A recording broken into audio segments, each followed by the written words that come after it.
everybody. Welcome to the Jesus Way podcast.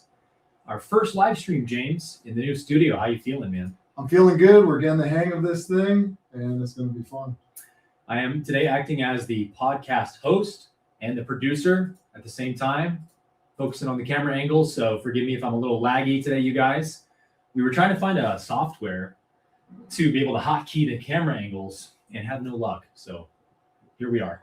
Well, we'll figure it out. We're going to make the best of it. Yeah. God's with us. Indeed. So, guys, today is obviously Resurrection Sunday, Easter Sunday. And so we wanted to do an Easter-themed episode on the resurrection because, curiously enough, James, this is a topic we actually haven't touched on very much on the Jesus Way podcast. We did a resurrection theory episode last year. I think it was a live stream, actually, and just gave our overall take. But today we're going to do a really deep, immersive dive into the resurrection because it's obviously a very central, if not the most central, theology or belief system in Christianity. And we have some differing views on it, of course, as with all conventional Christian ideas. But I guess suffice to say, if we had to summarize, like, what is the official Jesus Way position on the resurrection, we would say that we don't actually have an official position on the resurrection. Why is that? Simple, because we don't believe that the Creator would make our salvation, our eternal fate, dependent on claiming that you know an event took place in the past that you were not there for. And this is because, again, we hold the nature of God in the highest standard, that anything that violates the nature of God, we reject because God's nature cannot be violated or changed. And so because God cannot ask us to do something that is contrary to God's nature, such as lie, we don't believe God would ask us to claim we know for sure that an event took place called the resurrection, where Jesus was raised bodily from the grave and all this stuff. And whenever Christians say, like, do you believe in the resurrection or not? Our response is kind of like, I'm sorry, but I'm not going to lie for you and say that I know something happened that I don't know happened. I wasn't there. I can't possibly know for sure that this event took place. But maybe more importantly, I think the way that the resurrection is so overly emphasized in Christianity diminishes the person of Jesus significantly. And that's probably a wild claim for most conventional Christians to hear. But from the Jesus Way perspective, we hold the teachings of Jesus in the highest regard. We believe that it was Jesus's life and ministry that showed us the way to God, that Jesus came to teach us that the greatest commandment of all, that fulfills God's entire law, is love God with all your heart, love your neighbor as yourself. And if you do this, Jesus said, you fulfill the entire law of God in one commandment. So love is the law of God. And we hold that to be our epistemic standard, the golden rule, right? So whether Jesus bodily raised from the dead or not is of no consequence to what Jesus came to do and teach and accomplish, right? And especially when you look at Jesus's opposition to the temple cult and our sort of perspective on the crucifixion, is that Jesus really gave his life as a ransom to end this demonic temple cult system that had totally hijacked his tradition, his religion, and turned it into a basically pagan blood magic religion that half of the prophets outright condemned and said God never desired any of this stuff. We believe Jesus very much gave his life to end the temple cult and liberate, 1 million plus Jews from the tyranny of that system. And so whether he rose from the dead after that is, again, of no consequence to what he accomplished. But with that said, James, do we take a stance that we don't think Jesus did raise from the dead? No. We're totally open to the possibility that he did. We just can't claim that we know he did. But there's many plausible possibilities that we're going to look at today. And in fact, as well, James, we're going to look at today especially, what did the first Christians believe about the resurrection? Or maybe even did the first Christians believe in a resurrection at all? Because the evidence for that is pretty shocking when you unpack it. So the kind of order of operations, before I kick it to you, James, that we're going to go through today is, number one, we're going to do a sort of scholarly comparative analysis of the four canonical gospels' depictions of the resurrection. What does each gospel say happened? How do they differ from each other? What are the rhetorical goals of each gospel author? And we can see a developing theology of the resurrection across time. And there's many reasons for that, which we'll get into. The second segment, we're going to look at Paul's theology of the resurrection, which is one of the most fascinating subjects to study, because most people have a very wrong view of what Paul thought about the resurrection. And when you have to really study Paul closely and compare his different letters and what he says about the resurrection to put the pieces together and say, oh my gosh, this is actually what Paul believed about Jesus's resurrection. And what that fact is going to shock a lot of you guys, especially as it differs from the Nazarene Jewish Christian perspective. And then we're going to get into what I call the James theory, that did James, the brother of Jesus, play a pivotal role in the resurrection of Jesus? And then the fourth section today, we're going to go through a couple theories of Gnosticism. What did the Gnostics believe about the resurrection? And can we see some influence in the Gospels from that? And then the final section we're going to look at today on our slides is the sort of crushing silence of all the first Jewish Christian texts that we have. The Didache, Q, the Epistle of James, Gospel of Thomas, Clementines. All these first early second century Jewish Christian writings are shockingly silent on the resurrection. So what are the implications of that? What does that actually mean? So before we get into the slides today, I'll also say we do have Mr. Cam Waters, technically our third co-host of this podcast, joining us today. At some point, he's going to jump into the live stream with us. But he's getting his camera set up. He moved to Costa Rica recently, so he's got to get his configuration set up first. So we'll look forward to Cam dropping in here soon. But James, what are your thoughts on this subject today, and what are you looking forward to unpacking? Well, I'm looking forward to exploring these different theories and these different concepts. That's what separates the Jesus Way podcast from all of these other podcasts in the space. We're going to take an open and honest look at different ideas, because I truly believe that God wants us to pursue the truth and not just, accept what is force-fed to us or handed to us by culture and religion. It's actually an act of devotion to God to question things and to search earnestly for the truth. There's nothing wrong with entertaining different theories. It doesn't mean you have to accept them. We're just studying and learning, comparing and contrasting. But it honestly seems like with a lot of Christians, it's like almost like there's like 5 core beliefs or doctrines that you just have to believe those and you're in the club, you're going to heaven. And to us, that it's almost a disservice to this beautiful universe and system that God created, where we're cultivating virtue and cultivating wisdom through this process of life. So, just checking a box and believing a certain doctrine is not really contributing to one's spiritual development. So hopefully this podcast today will help contribute to all of our spiritual developments in a small way as we look at these different theories and try and hash out what actually happened 2,000 years ago. Because as you said, Aaron, none of us were actually there, but there's some really interesting evidence that we're going to take a look at. Yeah, so unfortunately, James, as you were talking, I looked at the comments and everyone was saying our audio was off. So they missed my entire epic monologue, and I flipped it to the mics once you started talking. So I think they caught most of what you said. Let me know how the mics sound, guys, in the chat. I think the mic should be good to go now. James transmuted the disturb. No, that was me. Credit where credit's due.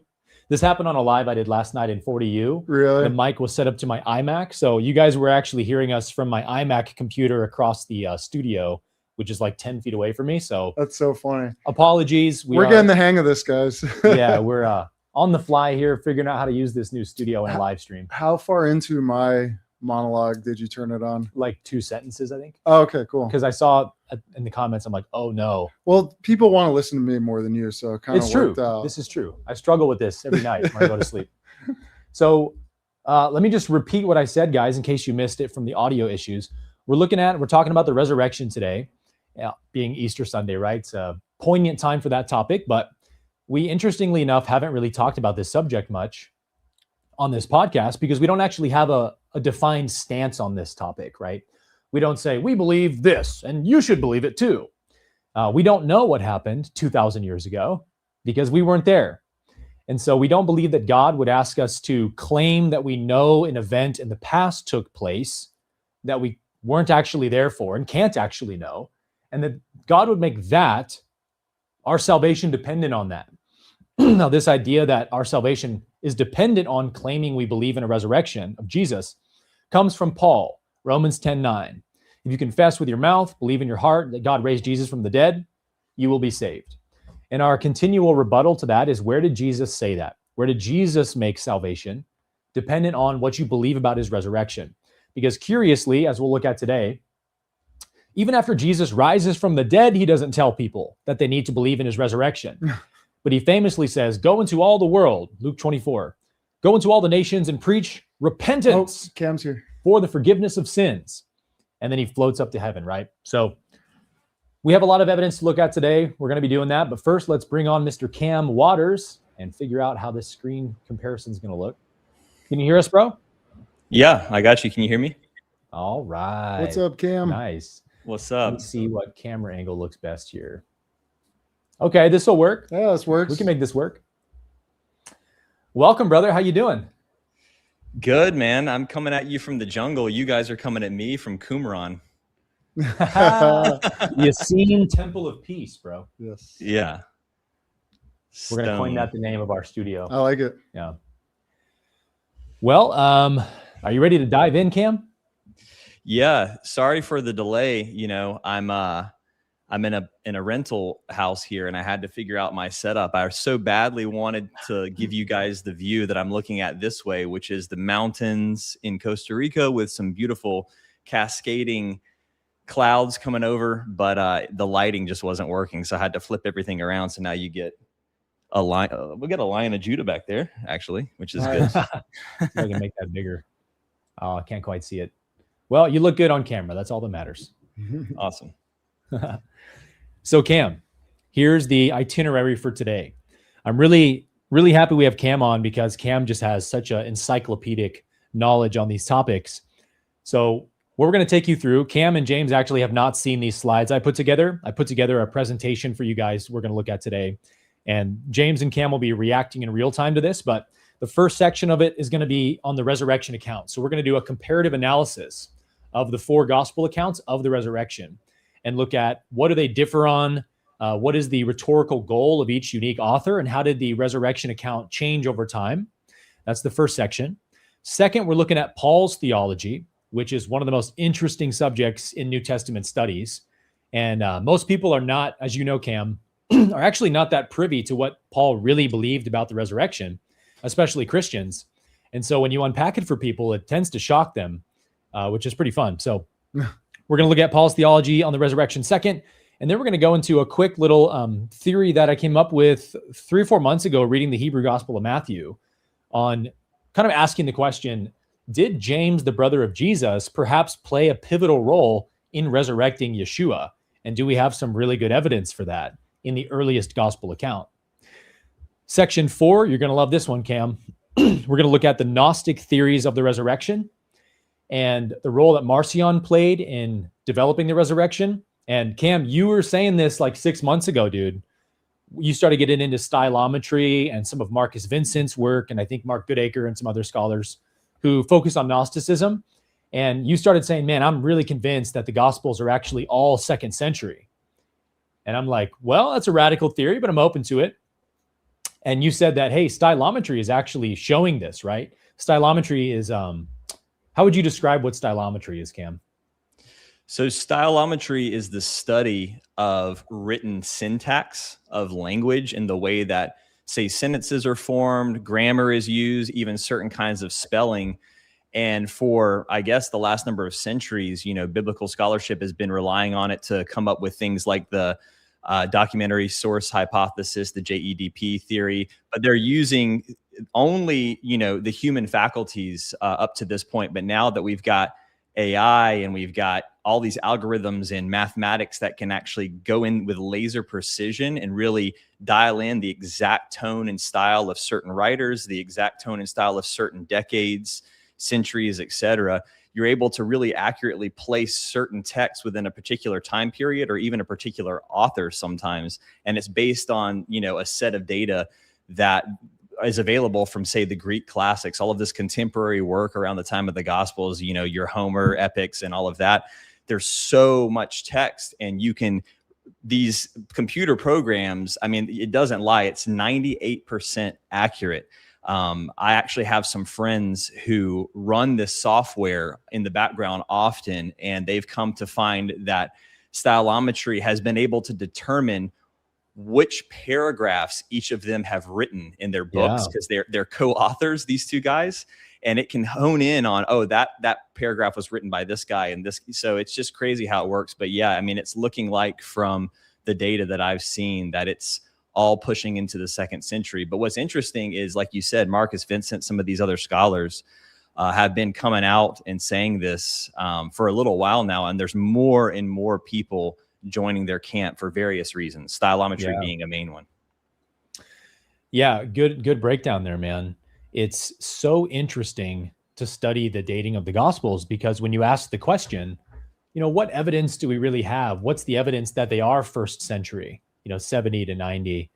And there's actually shockingly not a lot of great hard evidence for that. There's a lot of theories, such as, well, they speak of the temple they know about the temple being destroyed, so it's after 70, and we know it must be before the 2nd century, so let's say it's 70 to 90. It's a lot of that kind of stuff. But when you look at how the resurrection accounts in particular are kind of disputing Gnostic theories of the resurrection, that Jesus was just a spiritual body, not physical. You get the fish account from Luke 24, which is added in later, which shows, oh, look, Jesus had a working digestive system because he's eating fish. And look, Thomas, put your finger in the hole. I'm a physical body. This is clearly combating Gnosticism. And the interesting thing about that is that Gnosticism did not begin until the kind of early to mid 2nd century with Marcion. And it's all based on Paul's writings. So we're going to see the themes here, guys, which is going to blow a lot of your minds today, that Paul is clearly and unquestionably the founder of Gnosticism, in that we have basically no record of anyone quoting Paul until after Marcion. Mm-hmm. Like, no one knows about Paul. Justin Martyr doesn't know about Paul. The only witnesses we have would be the Gospels, who are clearly using Paul's theology heavily. But again, the question is, are they actually 1st century witnesses, or are they 2nd century witnesses? We're going to look at that. And so that's the 4th section, Gnostic resurrection theories. And then the 5th and final one, which I think you'll also love, Cam, is just the sort of stunning, strange silence of all the early Jewish Christian or Nazarene Ebionite texts on the resurrection. That when we look at these early Nazarene texts like Q, the Didache, Hebrew Gospel of Matthew, Thomas, Clementines, Jude, like none of them mention the resurrection. Mm-hmm. And so that begs a lot of questions, which we'll get into. So if you're ready to rock, you guys, we can jump into the slides.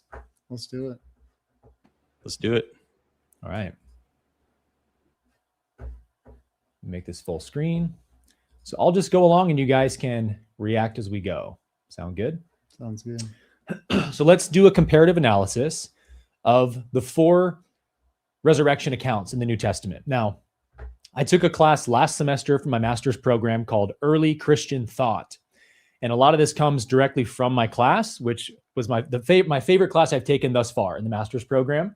And we did this comparative analysis of the resurrection. And yeah, you see all the stuff we've been mentioning of this developing theology. It's combating Gnosticism.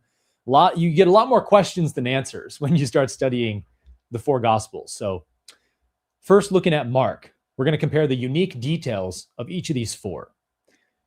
So 3 women arrive at sunrise to find a rolled stone and a single young man in a white robe. They're instructed to go to Galilee, and they instead flee in absolute terror. They say nothing to anyone, for they were so afraid. And that is how the Gospel of Mark ends, whether you knew it or not. The Gospel of Mark ends with no physical resurrection account, and the 3 women running away from the tomb saying nothing to anyone. Now, obviously, they did say something to someone, if this case is true, because the resurrection story got out. But the question is, was this just a story that this never even happened? What is Mark alluding to here? Because Mark seems to not want to overtly say, hey, Jesus rose from the dead. The question is, there's an empty tomb, and the women saw nothing, and they run away afraid. So we see how Matthew and Luke start to say, oh, no, they did see Jesus after his resurrection. He was there, and the stone was rolled away, and we have these different versions of the story, right? So the original ending of Mark ends at 16 verse 8, and it features no resurrection appearance. The narrative ends on the cliffhanger of pure fear. Then we have Matthew. In Matthew, 2 women arrive, not 3. A great earthquake shakes the ground as an angel like lightning descends and paralyzes the guards like dead men. The women leave with fear and great joy. Interesting mix of emotions there. And encounter Jesus on the road later. The gospel climaxes on a Galilean mountain with the Great Commission, where even some doubted, which is also interesting. So the first counter narrative is that priests bribed these guards to claim that the body was stolen in Matthew. So right away we see early ideas that the gospel writers were competing with. If Mark is your first Gentile Greco-Roman gospel, and there's no resurrection account of Jesus's body, obviously the first pushback people were going to start saying would be, well, maybe someone just stole the body, right? Maybe he never actually rose from the dead. And so Matthew is clearly refuting this idea by saying, oh, no. Here's what happened. The priests paid the guards to say that someone stole the body. So they're already dealing with polemics, right? Then we have Luke. Multiple women are greeted by two men in dazzling clothes. So now there's not just one man, but two men in dazzling clothes. Peter runs in to verify, finding only linen wrappings. Luke alone details the Emmaus Road encounter, an hours-long walk where Jesus is unrecognizable until the meal in Jerusalem. Jesus proves his physical resurrection by showing his wounds and eating broiled fish, culminating in a brief ascension at Bethany. So it's when Jesus breaks the bread that suddenly they go, oh, it's the Lord, right? So it's a very kind of weird account in Luke that these kind of disciples of Jesus are walking with him for hours on a road and don't recognize it's him. And so I think this is begging a few interesting questions like, there's sort of four different stances in early Christian thought on the resurrection. First is that it was a bodily resurrection. Second is that it was a bodily resurrection, but the new body has all these supernatural powers, like it can walk through walls and stuff. The third theory is that it's a new spiritual body made of pneuma, which is like Paul's theory. Pneuma is like spirit matter in Greek theology. And then the fourth is just a pure spirit body, not physical at all. That's kind of the Gnostic view. So it seems like Luke is leaning towards 3 or 4, right? Jesus has some kind of new transformed body that nobody recognizes him. And even Mary says she thinks that he's the gardener, right? Very weird. So any thoughts on that, Cam, before we go forward? Yeah, I would say just really quick on that note, the whole mystery man Jesus motif, really it's in Mark as well throughout almost every story, but especially in Luke, like you said, chapter 24, the road to Emmaus story.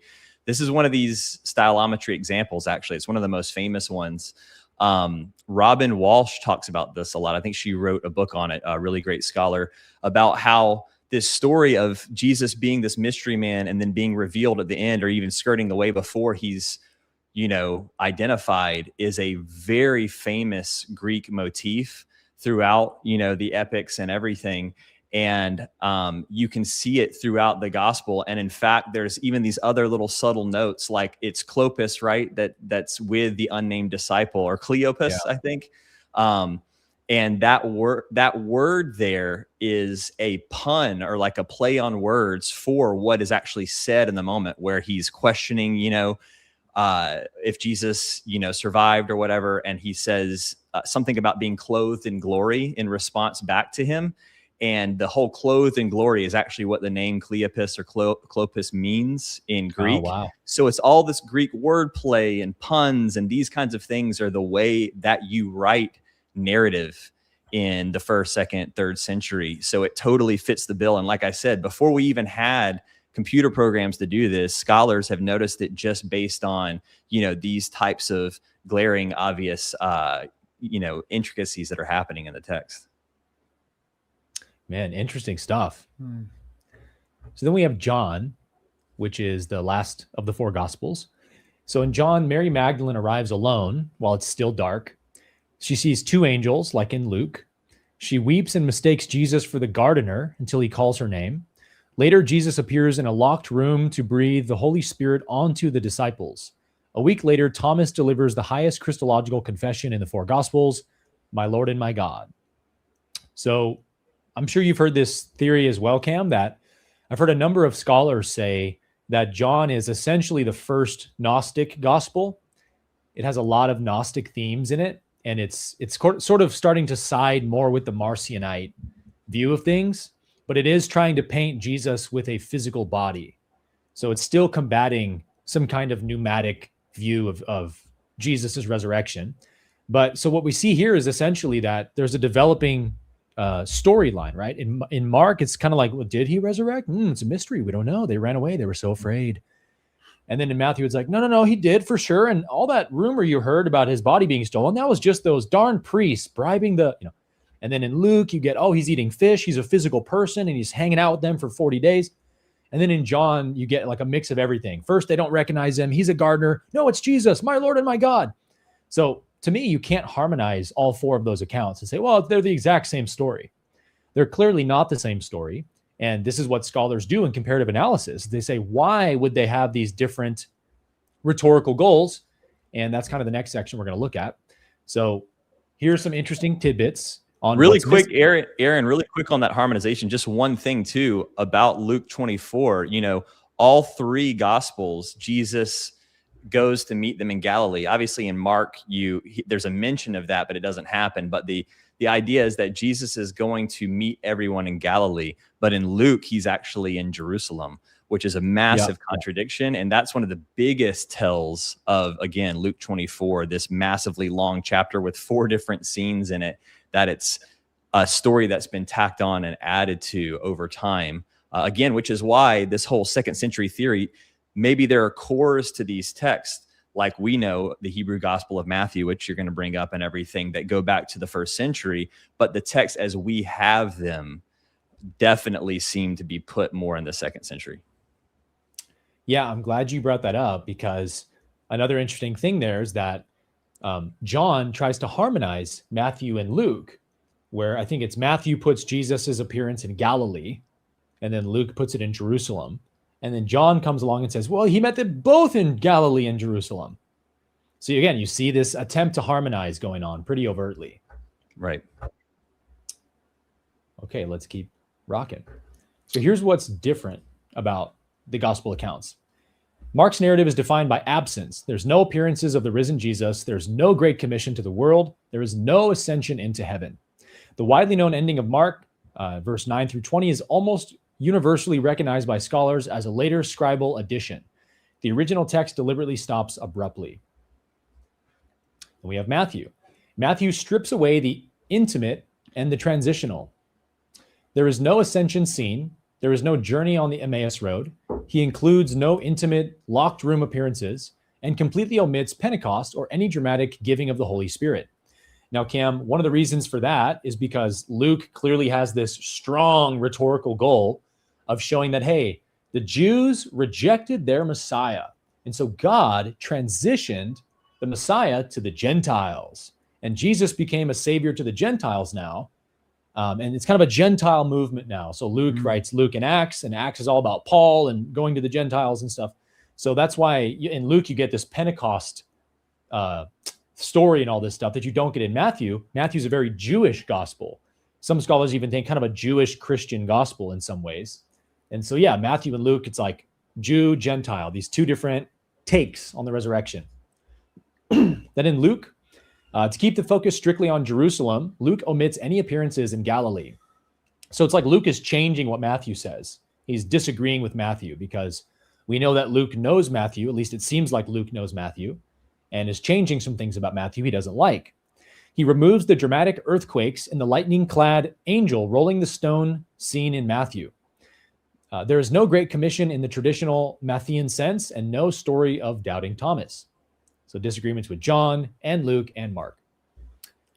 And then in John, John's narrative is stripped of synoptic drama. There is no angel rolling the stone, no earthquake. He excludes the Emmaus Road, an ascension scene, and the command to go to the nations. There is no communal eating of fish with the gathered disciples until the later appendix of 21, which is also a chapter that was tacked on at the end of John. So let's pause there and reflect. Any thoughts from you guys on that? Well, I'm just curious how standard Christian apologists rectify these differences. What would someone like Westhoff say about these differences? Well, I do know that Wes at least acknowledges the long ending of Mark being a tack on. He's got a whole video on it, which Oh, I yeah. think is really surprising. I mean, most Christians that I know that I grew up going to church with would probably be shocked if they saw that video. They would probably disagree with him just because of that idea of inerrancy, and that there's no way that could have been in and now we're taking it out. Yeah. But I think that's such a great example too of why it's important to really look into all these different resurrection accounts and try to find what the core of it all is. Because again, when we get into the topic that we often discuss here about the whole flesh consumption issue, we've got this big fish eating debacle that happens between Luke and John. And like you said, Aaron, these different accounts not agreeing with each other. What's so wild about those two is which one came first? I don't know. But you've got, Jesus in Luke 24 appearing to the disciples and physically eating and consuming fish to prove his body, as you mentioned.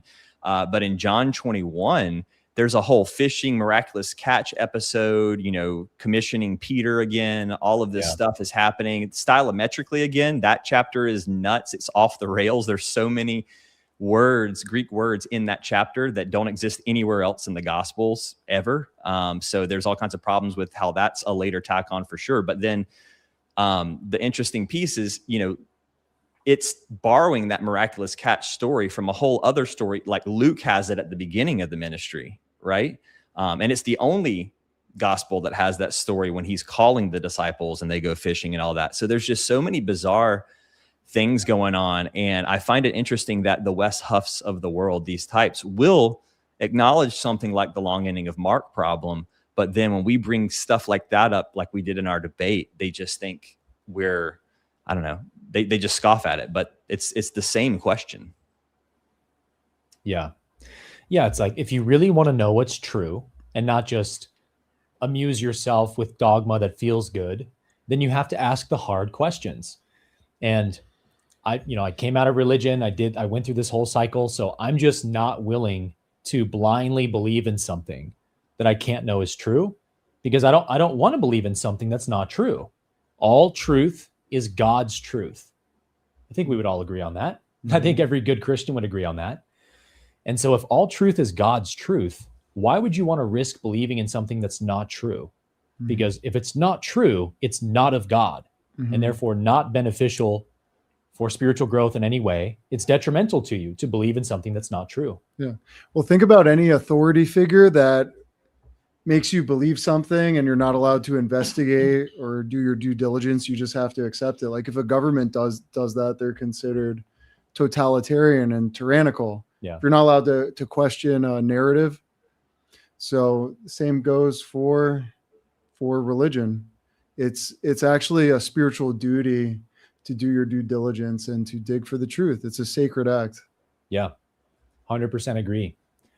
So let's keep moving through these slides. Next up, we're going to look at the rhetorical goals of each gospel author. So again, in Mark, Mark is written, most scholars think, for a persecuted community of Gentile Christians in Rome, likely the Roman church that Paul writes his epistle to. Mark's ending is abrupt, fearful, and perfectly fits his overarching messianic secret, the idea that Jesus' identity cannot be fully grasped within the narrative. The resurrection is proclaimed but never displayed. It must be taken entirely on faith without sight. So the challenge is, will you go to Galilee and find him, or will you remain silent in fear like the women? So this is what's interesting about Mark. All through the Gospel of Mark, it's like Jesus doesn't want anyone to know who he is. He's not out here like in John, I'm the way, the truth, and the life. Even when he heals people, he's like, shh, don't tell anybody about this. And whenever somebody guesses at what his mission is, he's like, nope, you got me all wrong. And he doesn't give them the answer. So to me, Mark is like, if it's the first Gentile gospel, this means that this is probably the first or one of the first gospel narratives in the Greco-Roman world that's trying to break the Jesus story into the Greco-Roman world, the very Hellenistic world of the Mediterranean. And so they're not trying to be too forceful with it. They don't want to be too kooky, like, and he rose from the dead and he ate fish and all this crazy stuff. Because people are going to be like, this is some fanciful fantasy novel. I don't believe this. So he's trying to make it look realistic, and he kind of begs the question rather than answering the question. And then we have Matthew, Mark, and Luke answering the questions 20 to 30 years later. Well, that's if they're written in the first century.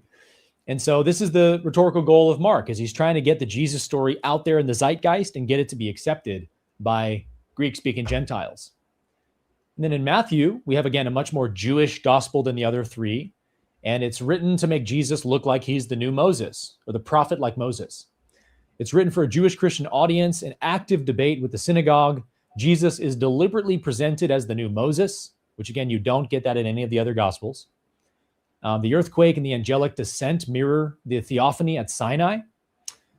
The bribed guards directly answer the earliest Jewish counterclaims of a stolen body, which we talked about that. Mm-hmm. The Great Commission reframes Israel's covenant for all the nations. Nations is ethnos, the word for Gentiles, with Jesus replacing Moses on the mountain as the giver of the new commandment. And then in Luke, written for Gentiles to construct a continuous salvation history that flows directly into the book of Acts. So again, here's where we begin with the Gospels starting to counter known Gnostic ideas, which did not exist until the early 2nd century at the earliest, right? Luke is clearly trying to counter a Gnostic belief called docetism, which is the idea that Jesus didn't actually have a physical body. It looked like his body was physical, but we know that physical matter is evil and made from the demiurge, right? This is the Gnostic view. So God, the holy creator, could never inhabit an evil matter-filled body. So it only looked like it was a body of matter, but really it was a spiritual body. And so you get these different Gnostic gospels where Jesus is on the cross only pretending to be crucified. And he's almost like laughing at, in a sense, like laughing at the idea that they're crucifying him. And there's all these weird takes on it, right? So Luke comes along and is like, no. He had a physical body for sure. And she shows that by making Jesus eat fish. So the extreme emphasis on Jesus's physical body, eating a fish and displaying wounds, establishes conformity between the earthly Jesus and the ascendant Lord. Then there's the Eucharist. The Emmaus Road teaches that the early church, risen Christ is now encountered through the breaking of bread. So we're getting some Eucharist theology in Luke. And then everything happens in Jerusalem because it's the theological launch pad for a global mission to the ends of the earth. So again, transitioning the Jesus movement to the Gentiles. So those are some of the unique rhetorical goals of the author of Luke. And then John is written mostly as a theologically developed gospel for a community in conflict with both the synagogue and other Christian groups. So we have the beloved disciple outpaces Peter, reflecting the Johannine community's claim of authority over the Petrine tradition. Jesus as the new Adam. Mary mistakes Jesus for a gardener. And then Thomas's story for those who must believe without seeing. His confession answers the gospel's opening prologue. The word is undeniably God. So the word made flesh. And Jesus is like, touch my flesh. See that I'm really alive again in this mortal physical body. So those are the kind of 4 lenses we get on the resurrection. Here's more of a side-by-side comparison. Key apologetic in Mark, faith without sight. So can you believe in Jesus even if you don't have a resurrection account to hang your hat on? Very different than Matthew, which is countering stolen body claims and trying to establish, no, he really did rise from the dead. You have to believe it. And then Luke starting to combat Gnosticism, docetism. And then John, he's fully a pre-existent demigod who came down from the heavens to be a blood sacrifice or whatever. And he's the word, the Logos made flesh. So any thoughts on that, guys, before we continue? It's awesome seeing it laid out like this. Nice work. Yeah, it's fun.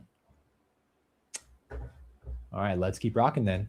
So now we're going to get a little juicier here with Paul's theology. So this is what's going to really throw some of y'all for a loop. Most people think they know what Paul taught about the resurrection. But let's look at what Paul actually believed. So Paul explicitly denies receiving his gospel from the original 12 apostles, which we've talked a lot about on this podcast. Rooted entirely in personal visionary experiences, such as Galatians 1:11 through 12. So Paul claims that his resurrection theology was his own theological construction. I did not receive this from any man, nor was I taught it by any man. but I received it from a direct revelation from Jesus Christ. So Paul believed that the risen spiritual pneumatic Jesus appeared to him and told him, hey, this is what really happened at my resurrection. So Paul in Corinthians 15, 1 Corinthians 15 is kind of known as the resurrection passage, where Paul goes into his diatribe about the resurrection. And Paul is combating views from the Corinthians, who we know are highly influenced by Jewish Christians. And eventually, according to some of the early church fathers, the Corinthian church ended up rejecting Paul and his views. I think what probably happened is James sent some emissaries from Jerusalem up there and said, hey, let's solve this whole mess for this poor Corinthian church that's had this freaking apostate in their circle for months, teaching them all this false doctrine. And they eventually reject Paul. Ambrosiaster says that, right? So Paul, we can understand what the Corinthians believed about the resurrection based upon what Paul was refuting, right? So the Corinthian view is that resurrection was a past spiritual event, that believers are already raised with Christ metaphysically through baptism, a view likely reflective of early Jewish Christianity. So this is cool, Cam. This is probably either exactly what or close to what the Jewish Christians, the Nazarenes and Ebionites, believed about the resurrection, that we sort of ourselves, if we believe that he was the Messiah, the true prophet, that Moses foretold and God brought to us to liberate us. If we believe Jesus was God's Messiah, then we are also buried and raised with him too. And so it's a kind of metaphysical resurrection, right?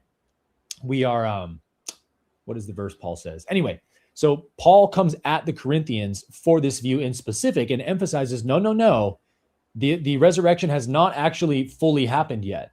Jesus was the firstborn among many, but we are all going to be resurrected from this corruptible physical body we have now into a new spiritual body. A pneumatic body is the Greek word, which is essentially like Jesus is the forerunner of this new genus of super beings that God is creating on earth. And then all of us who accept Jesus and all that, we're going to rule and reign with Christ in the new millennium on earth.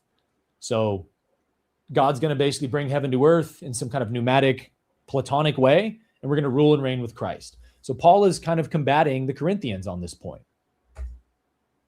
Do you want to say something? I was going to see if Cam wanted to say anything. It's good. Oh, no. I'm processing all of it. I'm sure there's some things I want to say, but I'm sure we're going to get there. So just keep cranking. Cool. So Paul definitely typifies Jesus as the new Adam, right? Or the last Adam. So he says that the first Adam was a living soul. The last Adam is a life-giving spirit. So there's the kind of distinction of a former physical body transformed into a spiritual body.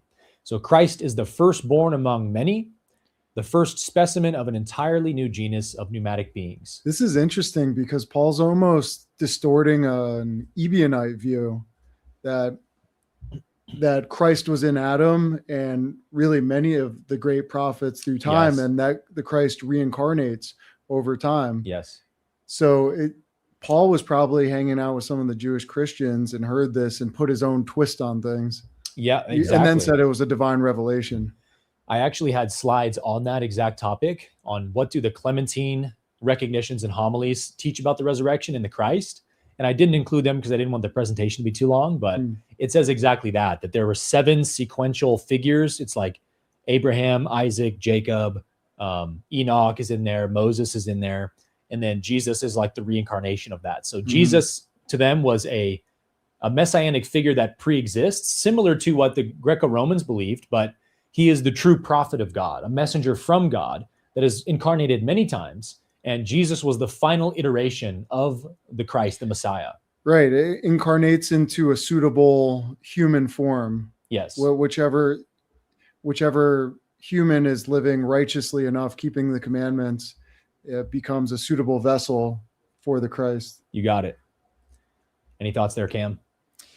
No, I would just say that's why, when we talk about Paul and some of the issues that Paul has, I think a lot of times people hear that and think that he's just to be fully rejected, meaning all of this text and everything he's ever written or whatever. That's what we're saying. Actually, there's a lot of stuff in his epistles that you can learn. Some of it you can learn because it's wrong, and then you can look at the other side of the coin. But there is a lot of really good, correct stuff, or so close to accurate, because we know he was spending time in the desert with the Nazarenes. He was accused of being a leader of the sect of the Nazarenes, and so there's so much that you can actually gather from what he says, and then you just put that against all that we know about the earliest Hebrew Christians, and you can really begin to see the full picture. So he's got stuff going on in his writings that's actually pretty profound. It's just veering off in certain directions, right? Yeah. What we're going to particularly look at today is that Christianity became a Platonistic religion very quickly as the Hellenistic world got their fingers on it, specifically Paul being the first real movement towards Platonism. Middle Platonism was all the rage in those days, in the first century. And Philo of Alexandria famously is a Gentile Jew who's very Platonic, and all these Platonic ideas started infiltrating the Jewish Christian ideas. And so you start to see this blending of Ebionite views with Pauline views, and then eventually Gnostics get a hold of it and becomes even more Platonic. So the Christianity we've inherited today is a largely Platonistic religion, or Platonic iteration of Christianity, you might say. Our good friend Metaphysics Mike talks about this all the time when he combats Trinitarianism. He said, guys, all of this is unabashed Platonism, like just straight middle Platonism infused into the Bible, which you just can't make a good argument that Jesus and his Nazarene Hebrew disciples would have had all this Platonic philosophy in how they saw Jesus. Because again, you don't get any of that when you study Jesus himself. Like, you don't see any Platonic teachings in Jesus. So how does it follow that he would have all these Platonic ideas about his own resurrection, right? Okay, so let's look at this slide. So this is the idea of the pneumatic body. So this is what Paul really believed. Most people are shocked to hear this, Cam and James, but Paul actually did not believe in a mortal resurrection in the way we think of it. Paul did not believe in a bodily resurrection. Paul believed Jesus was raised into a new kind of spiritual body. So it's still a body in a sense. It's got stuff in the Platonic idea of pneuma is the word, but it's powered by psyche, natural life force. Flesh and blood cannot inherit the kingdom of God, is what Paul said. So Paul believed, hey, a physical mortal body can't even inherit this new kingdom that God is bringing. So we have to all be transformed into a spiritual body that can inherit it. Okay, so right there, boom, blatant Gnosticism. Yeah. That is overt Gnosticism. Matter is bad. It can't inherit spirit. Only spirit is good. So we need to escape the physical to get to the spiritual. So interesting, because, you know, he's saying that on one hand, but on the other hand, he's saying that the blood of Jesus cleanses sin. So it's like, it's both. Yeah, did the mortal blood cleanse sin, or what's going on here? Yeah. The earthly body must be radically transformed into something else entirely, which is the pneuma, or the divine spiritual body, a refined celestial substance that is real and tangible and embodied, but has all kinds of supernatural powers. It can walk through walls, it can teleport, and so on and so forth. So it's not the same kind of resurrection that the Gospels seem to be showing, right? Put your finger in my side. Show, let me put your hand in the holes and stuff. Paul didn't really have that idea. It's a later idea. So here's the kind of transformation, right? Step 1, the Lord descends from heaven. Step 2, the dead are raised first. And then step 3, living believers are physically transmuted into pneumatic bodies without dying. That's the big point. Paul believed, as he says in 1 Thessalonians, when the Christ returns, a trumpet will sound. And we'll all hear this great angelic trumpet blast. Oh, the Lord, he's returning. And we look to the skies, and there floats down Jesus from the clouds. And we go, whoa, whoa. And we start floating into the air. Whoa. And then we spin around, and magical fairy dust encompasses us. Poof. Something out of a Disney movie. We're transformed into these pneumatic bodies glowing with celestial light. Sounds awesome. Right? Yeah. Paul had some cool ideas, man. Only problem is, where did Jesus say that? Was he eating mushrooms? Maybe that's what Paul was doing in Arabia, dude, for 14 years, just chugging mushrooms and having crazy trips in the desert. Paul came up with this somewhere else other than the disciples, right? Because he says, hey, this message, this idea, I didn't get it from the disciples. So Paul has this, again, this blending of Jewish ideas of a physical bodily resurrection He says, yeah, what the Jews say is true because, I'm a good Jew and I believe what Jews believe. The dead will rise and then we'll be caught up into the air. So Paul was trying to blend the Jewish idea with the Platonic idea of the pneumatic body. And what's funny about that is that Matthew tries to depict that in the famous passage in, I think it's Matthew 25 or 26, where it says, oh yeah, and then all these people stepped out of these graves after Jesus was crucified, or I think it's after he resurrects. And all these dead people were seen walking around, and scholars call it like the zombie apocalypse resurrection or whatever. It's like, Wow. We only get this one weird account in Matthew. Why? Because again, Matthew is a highly Jewish gospel. So they're trying to preserve long-held Jewish ideals, such as the physical resurrection, which is a very Pharisaic belief, right? The Sadducees didn't believe in a bodily resurrection. Jews still believe it to this day. And Jews still believe it. That's right. So this was not metaphor. Paul expected this cosmic event to happen in his lifetime, which is the big point we make, where the mortal body literally puts on immortality. Paul says this, the corruptible must put on incorruptibility. The mortal must put on immortality, and we will all be raised. And Paul's, again, very explicit. He says, we who are still alive. Okay, so he's talking about the people that he's writing to in the first century. He says, we who are still alive right now will be caught up into the air. The trumpet will sound, will be transformed. I thought he's talking about Americans 2,000 years later. I know, right? That's what everyone says. But it's the funniest thing is that Paul doesn't say that. Hashtag Paul never said that.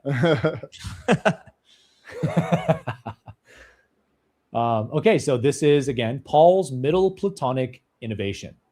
It's a blend of Jewish apocalypticism with Greek cosmology. So it's a bodily resurrection at the end of the age, as the Jews say. But then there's a hierarchical substance going on, earth versus heaven.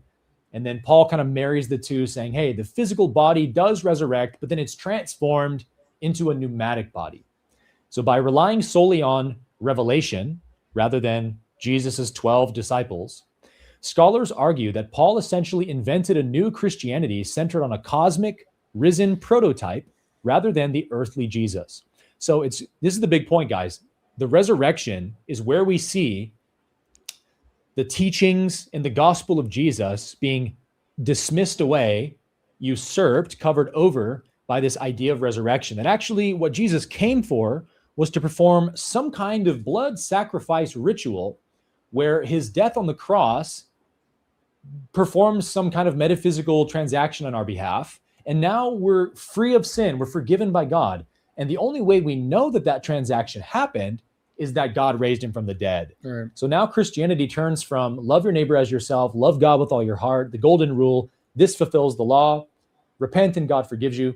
And it just becomes, do you believe Jesus rose from the dead or not? And again, we have Paul explicitly to thank for that, as he invented this whole idea of blending Jewish and Greco-Roman cosmology together and making this kind of end times failed prophecy that he really believed with all his heart this was going to happen. So whatever you want to say about Paul, he was definitely a man of conviction, even though he was absolutely dead wrong about it. He definitely believed that this was going to happen, even to the point of saying, hey guys, if you're planning on getting married, don't even worry about it. Jesus is coming back any day now. If you're a slave, man, don't even worry about getting free. Jesus is coming back any day now. So that shows a lot of conviction in what Paul believed, right?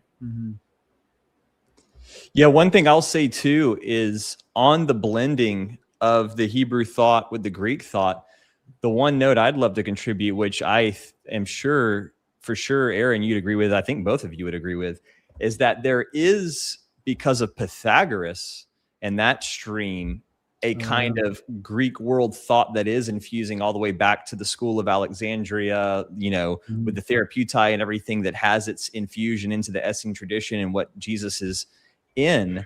And even later, these ideas coming together, to me, it's not even that that's the folly in a sense. We do know, like you said, that there's a very clear kind of Semitic understanding that goes all the way back to the kind of probably Assyrian thought with Jesus. But this Neoplatonic or Greek thought is fine. To me, what the problem is when once those are blended and then you inject the worst part of both of those cultures, which is the temple blood cult. You've got the temple blood cult of the Hebrew tradition. You've got the same, but with different gods, a pantheon of gods, temple blood cult of the Greek culture. And that's interwoven through those two philosophies as they're coming together. And that's really the final straw of it being, you know, completely something that Jesus would have rejected. And I think, too, on top of that, you know, Paul, with this idea that you're talking about with the failed prophecy, we have all kinds of different conversations that we have in our chat about this. And it's something that I'm always contemplating, just like the resurrection. It's like, we're never going to fully 100% know with all certainty exactly the way it was. And same thing with this idea of this prophecy. You know, we talk about how Jesus is predicting this kind of event, but it could be explained through the flight to Pella and all the Nazarenes leaving and the Jewish war and all of that stuff that's happening. So maybe in a sense, the earliest iterations of Paul's epistles are somehow tied to that type of event, that there is this coming persecution and scattering, and then, you know, the whole caught up in the sky or whatever is maybe somewhere in its root is everyone fleeing to the other side of the Jordan and all of this stuff. But then it just gets over time mystified to the point that now here we are in 2000 and we've got the Left Behind series. And, you know, me as a 6-year-old, I'm freaking out when I can't find my parents at home because I'm sure they've been raptured and I've been left behind. So like that wasn't the intention of what was supposed to happen. And again, I think the key to the corruption of it all is the blood cult system. And that's what makes it all messed up. Because again, School of Alexandria, they had all kinds of Pythagorean, you know, actual, not Neoplatonic, but Platonic thought, right? But they just rejected, we know Pythagoras rejected the animal sacrificial system. So it kept that system pure. And there was probably a lot more to agree on from the Pythagoreans and the ancient Hebrews who were keeping the original way of righteousness and justice. Mm-hmm. Yeah, well said, man. I'll never forget being in Sunday school at my parents' church I grew up at. And we had rapture messages pretty commonly. Our kids pastor, Pastor Mike, coolest guy, most amazing guy ever. He would say, you know, we're going to be out playing in the grass and we're going to look up, we're going to see Jesus coming back, you know, stuff like that. And we got done with this like Sunday rapture message. And I remember being 10 years old at the time, maybe 11. And my Sunday school friend, his name was Eric, he looked visibly shaken. And I'm like, what's wrong, man? And he's like, I don't know, Aaron. I'm really excited for Jesus to come back and everything, but I really just want to go through puberty first. And I remember thinking, I was like, why would you care about going through puberty? Like, puberty sounds dumb. I don't want to go through puberty. Like, I'm ready for any day now. Let's go, you know. Funny memories you have from kids' church growing up. All right. So here's what's missing in Paul. No empty tomb. Paul never mentions one. No physical proof of eating fish or touching wounds. No story details like women at the tomb, angels at the tomb, the Emmaus Road. No ascension from Paul. The risen Christ already exists in the heavenly realm in Paul's writing. Scholars like Boltman argue that this proves gospel narratives represent a later materialized tradition Paul did not know. So the reality is Paul only provides a list of appearances. He uses the exact same word, ophthe, for he appeared, for Peter's encounter and his own Damascus Road vision. Well, Paul doesn't talk about his Damascus Road, but he says, first Christ appeared to Cephas and then to the 12, and then finally, he also appeared to me, his 13th apostle. So we have this evolution of the resurrection, right? Paul's letters are actually prior to the Gospels, even though they're in the order of the canon, they're not, but we know Paul's letters historically came first. Paul describes a visionary encounter with a heavenly pneumatic Jesus, essentially. And the Gospels provide a progressive shift towards the physical, as we went over already. So this is the great debate. The tradition materialized over time, moving in the exact opposite direction of Paul's original theology. Whether these represent genuinely competing theologies or can be harmonized remains one of the most contested questions in New Testament scholarship. So again, the the contest here is between Paul's view of the resurrection and the gospel's view.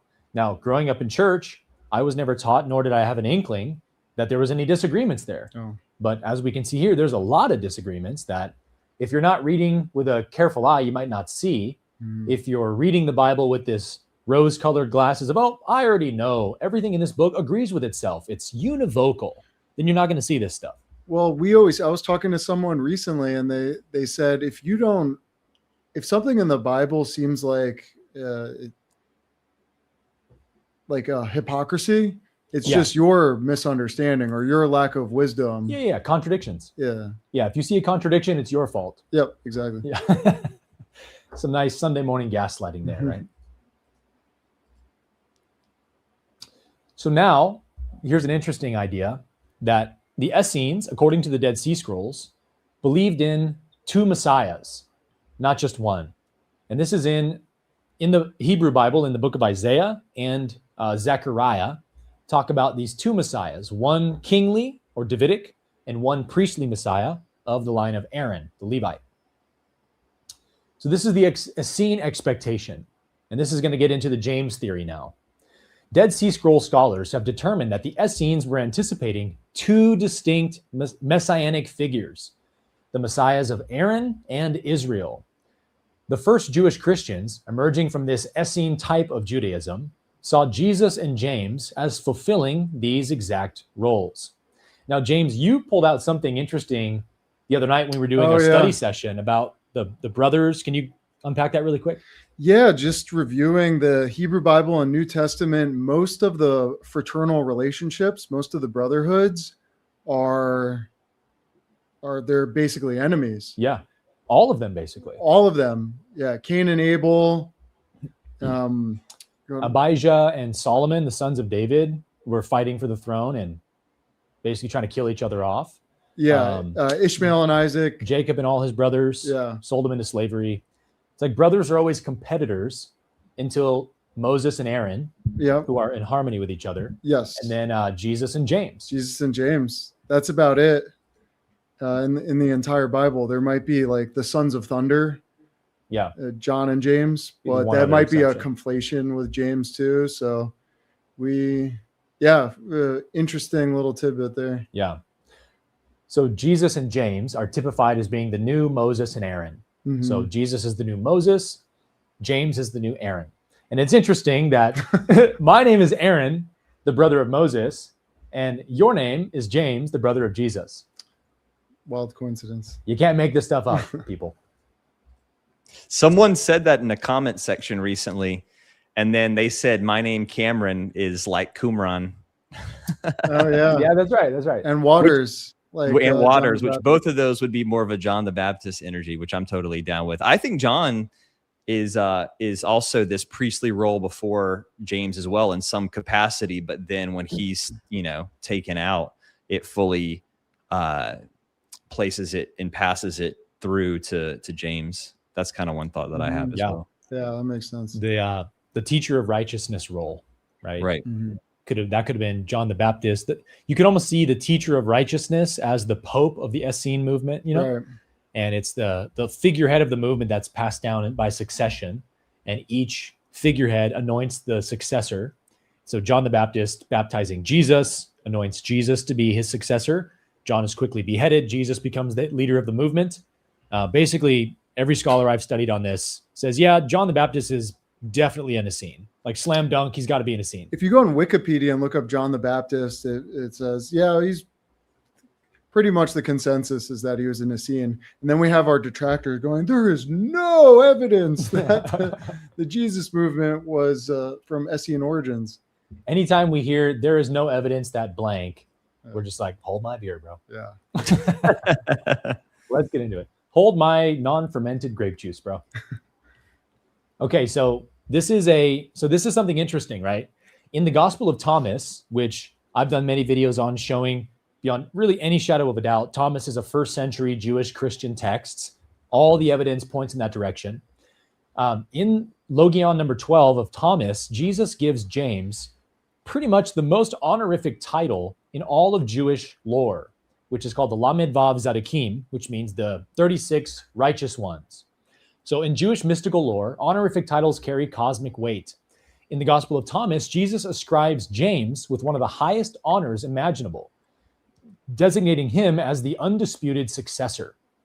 So the passage says, the disciples said to Jesus, "We know that you will depart from us. Who is it that will be great over us?" Or who will lead us, basically. Jesus said to them, "No matter where you are to go to James the just, for whose sake heaven and earth came into being." So you notice he didn't say Paul or Peter, actually. He said, "Go to my brother, James the just." And now we had a friend here in Austin, one of our good buddies named Johnny, went to a Easter church service today, and he was texting us that the pastor was giving a sermon about James doubting Jesus. And James, even his own brother didn't believe he was the Messiah until he rose from the dead. And it was the resurrection that convinced James that, wow, my brother was the Dashgarn Messiah. And then he started believing in him, right? And Dr. Tabor has debunked this theory as well, that John is clearly, well, John doesn't even mention James, first of all.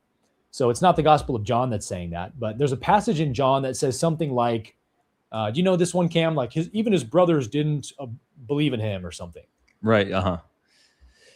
Yeah. Oh, you're talking about in this text. There's the whole moment in Nazareth. Yeah. There's a few places where they pull it out. There's the moment in Nazareth where it says that his brothers question him, and then also they question his timing on going to Jerusalem or whatever. I forget which verse it is, but both of them aren't really indicating. It's more of the spiritual brother idea when you look into the context and the way the Greek works and everything. Yeah. And then there's the passage in Matthew that says, like, what does it say? It's like, and then his brothers also said, he's crazy. He's lost his mind. And Right. Dr. Tabor shows that actually the Greek there doesn't mean his brothers, like his blood brothers. The word means those that were with him. Yeah, those that were with him. Yeah, exactly. Those standing with him said that. So in any case, the Gospel of Thomas, which is definitely prior to John, and I think all four canonical Gospels, shows Jesus giving his brother the most honorific title imaginable in Jewish lore, which to me says, I don't think Jesus believed his brother didn't believe in him if he's giving him that title, right? Thomas pretty much refutes that. So this is kind of the blueprint of the early Nazarene movement. Scholars rely on Logion 12 as primary evidence that the earliest Christian communities did not abandon their Jewish roots, but rather perfected the Qumran model of governance. So we have the two messiahs, the kingly over here, the Davidic Messiah, and the priestly Messiah of Aaron. And they believe that both of these messiahs would come to reform Israel back to the law of Moses. And so Logion 12 serves as exhibit A for this dual leadership structure, that Jesus is appointing James as his priestly successor. So Dr. Margaret Barker's work on temple theology reveals that the cryptic phrase from Logion 12, which is "for whose sake heaven and earth came into being," is not just a poetic elevation. It is a precise theological designation. So James is, in ancient Jewish theology, they believe that God keeps 36 righteous beings on planet Earth at all times. And because these 36 righteous ones are so righteous, it sort of stays the hand of judgment or karma against the earth, right? So that God is unwilling to destroy the earth or humanity as long as these 36 righteous ones are on the planet. You know what it reminds me of? David Hawkins' Maps of Consciousness, where it talks about beings that are vibrating in joy and peace and love can hold the vibration of hundreds of thousands or millions of people who their consciousness is fear or hate or whatever. Totally. So maybe that's just the number. It's like 36 is the number. You need 36 purely righteous people who calibrate at 700 or above. Yes, that prevent the world from becoming an absolute, I don't want to say the word, show. S show. A show. A shiz show. Shiz show. So this is where we get into the James theory, right? So the first Christians, the Nazarenes, held James in unparalleled reverence as the cosmic high priest. This profound theological standing raises startling historical questions regarding the central event of the Christian faith. Given the extremely high reverence with which James was regarded, is it possible that James played a direct role in raising his brother from the dead? The answer lies within the very first written gospel, the Hebrew Gospel of Matthew. We've talked a lot about the Hebrew Gospel of Matthew. It is the smoking gun for basically the majority of our opinions on early Christian history. We only have 48 surviving quotes from this gospel, but over a dozen early church fathers, every important church father you ever heard of, attests and agrees that this was a gospel account written by Matthew, the disciple. Hence the name, the Hebrew Gospel of Matthew. It was written in the Hebrew language, Hebrew or Aramaic. And what's interesting is when you read some of these 48 quotes we have, some of them are in the first person tense, which you don't get with the four canonical gospels. So although the four canonical gospels are, Christians will say, oh, these are eyewitness accounts. There's no evidence in the gospels whatsoever that these were eyewitness accounts. They're clearly later developed narratives and theological constructions from later authors. But in the Hebrew Gospel of Matthew, the quotes we have do show this does look like it was a first person written account, right? So here's an interesting quote we have from the Hebrew Gospel of Matthew, as quoted by Jerome, that shows James may have played a pivotal role in Jesus' resurrection. It says, "But the Lord, when he had given the linen cloth to the servant of the priest, went to James and appeared to him. For James had sworn that he would not eat the bread from the hour in which he had drunk the cup of the Lord until he should see him risen from among those who sleep." So right here, we have a very Jewish depiction of this event, right? Those who sleep is a very Jewish Semitic way of describing death, because in the Hebrew Bible, we know that the Jews were essentially annihilationists. They believed that death was a cessation of life, that the physical body is basically all that we are. And so only the righteous ones are allowed to live forever with God in heaven. So you have to follow the Torah, keep the commandments. And if you're righteous enough, you get to live with God. If not, you get destroyed. So they would call it a state of sleep sometimes, being in the grave, waiting for the resurrection at the end of time. It's like you're in a sleeping state, right? So here the Hebrew Gospel of Matthew is showing very Semitic overtones in it. And shortly thereafter, the Lord said, which is Jesus, "Bring a table and bread." And he took the bread, blessed it, and broke it, and gave it to James the just, and said to him, "My brother, eat your bread, for the Son of Man is risen from among those who sleep." So when I was studying this passage, guys, a couple of months back, I was ruminating over the Gospel of Thomas quote, where Jesus gives James this honorific title, which is a very mystical Jewish title, right? And in Kabbalistic, ancient mystical Judaism, there are lots of different invocations and prayer practices for things like raising people from the dead, healing the sick, basically meeting with angels or celestial beings in meditative states. There's a lot of mysticism that was around in those days. And so is it that much of a stretch, I asked myself, that Jesus and James may have held some of these beliefs that, through prayer and invoking God's spirit and power, we can perform miracles? I don't think so, because Jesus did it. Mm-hmm. Jesus did all kinds of miracles, even raising some people from the dead. So what's interesting, Cam, is that Jesus, it says James refused to eat until his brother was risen from the dead. So right there, James takes a vow of fasting until his brother is risen from the dead. And then when Jesus rises from the dead, he takes bread and gives it to James, saying, "Brother, eat your bread, for I have arisen." I mean, this to me is a slam dunk, that Jesus is saying, you did it, bro. Your fast, your prayers worked. Now you can eat bread again, because what you were fasting for has come to pass. So according to the earliest gospel account, James was fasting. And when you fast, you pray, right? That's the whole point, is to charge your prayers with more power. So he's obviously praying for what? For his brother to be raised from among those who sleep. Mm-hmm. And so Jesus basically says, you did it, bro. Now you can eat again. So I said, well, right there, it seems like this first Jewish Christian gospel, Hebrew Gospel of Matthew, is saying that James played some sort of pivotal role in the resurrection of Christ. Was he solely responsible? I don't know. The text doesn't say that, but it seems like Jesus is giving James some big kudos for helping him out in this process. What are your thoughts? Well, we'll let the fast master answer first. Yeah, I mean, I think it's a great theory.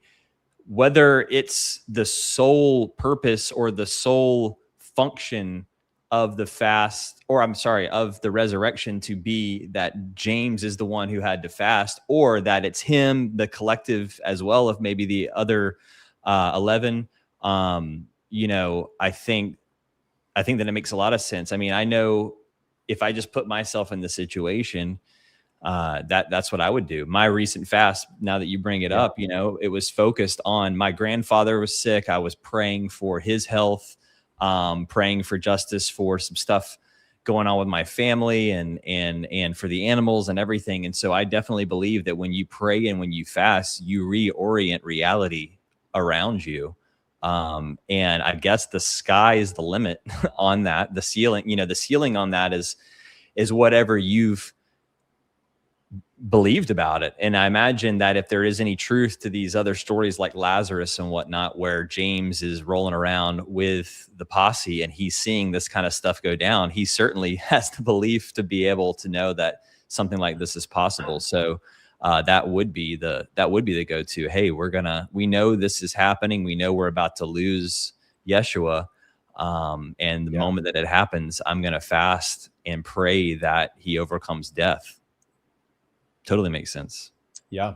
Mm-hmm. So that's a pretty cool way to look at the resurrection, that it might have been like a joint effort from maybe not just James, maybe the other disciples fasted and prayed. Maybe they gathered around his body in the tomb. This is one of the interesting theories we wanted to touch on, is that some scholars pull out that it's actually quite likely that Jesus could have physically survived the crucifixion. When I first heard this, I was like, oh, give me a break. There's no way. But when you study first century crucifixions under Rome, you see that most people were on the cross for about a day at least. Some people would survive for multiple days before they would die, because, it's a slow asphyxiation process. And so according to the gospel narratives, if the gospel narratives are true, which Christians say that they are, Jesus would have only been on the cross for about 4 to 6 hours. Mm-hmm. Now, if Jesus was a healthy Essene tecton, carpenter, a stonemason, living like an Essene, fasting every day, eating bread and drinking water and bathing in the river, cold water immersion, like he probably had his health on point, right? Then don't you think a healthy, fit 33-year-old stud Jesus could live for 4 to 6 hours in those conditions when most people would take a whole day or more to die? Mm-hmm. That's pretty likely. Go ahead. Well, and someone with the resilience to fast themselves for 40 days. Right. And we also see today, there's thousands of near-death experiences. We hear the stories all the time and watch the testimonials of people who are brought right to the brink of death or actually transition to the other side, and then God brings them back. And the way I like to think of it is perhaps James and the other apostles, not that they made it happen, but we believe in a participatory system where we work together with God. Like they were, working together with God through prayer and fasting to make this happen, which could be a really beautiful way of seeing it. Again, we don't know, but there's really interesting evidence to support that. Yeah. We're interested in finding what is most likely the case. Because if you just say, well, it was this powerful spiritual event where God raised Jesus from the dead, believe it or you're a heretic. Mm-hmm. We just say, now you're in fantasy land. You're in religious worldviews that, you reject what Muslims believe and what Jews believe and what Buddhists believe. So why should I accept your religious beliefs? Yeah. I want to know what's most likely the case. Yeah. If there was a resurrection event that happened, how could it have happened? Yeah. In the most likely scenario? And it actually is quite likely that if he was on the cross for 4 to 6 hours, even if he did physically pass or, lose consciousness because of the stress and all that he could have been resuscitated, or that his disciples could have prayed over him and brought him back to life. Because case in point, as you said, James, people have near-death experiences every day where they clinically die. They're pronounced dead on an operating table, or some people have these horrific car crash accidents where their body just gets mangled into, hamburger meat and they die. And somehow they come back into their body and they can live again, and their body has this long 6-month recovery process. So stranger things have happened. Yeah. I hear all the time. I've experienced it personally. I've been in car accidents where I should have died and I was okay. You know, my car was completely total. I got hit Wow, I once. didn't know that. Yeah, I got hit once riding a bike, and I should have. wow. I should have been. I don't know if I would have died, but I should have been messed up, and I Paralyzed was or- okay. And it's like this realm is really, there's so much more going on, and you know, you could be protected or you could be healed spontaneously. There's so many amazing things that could happen.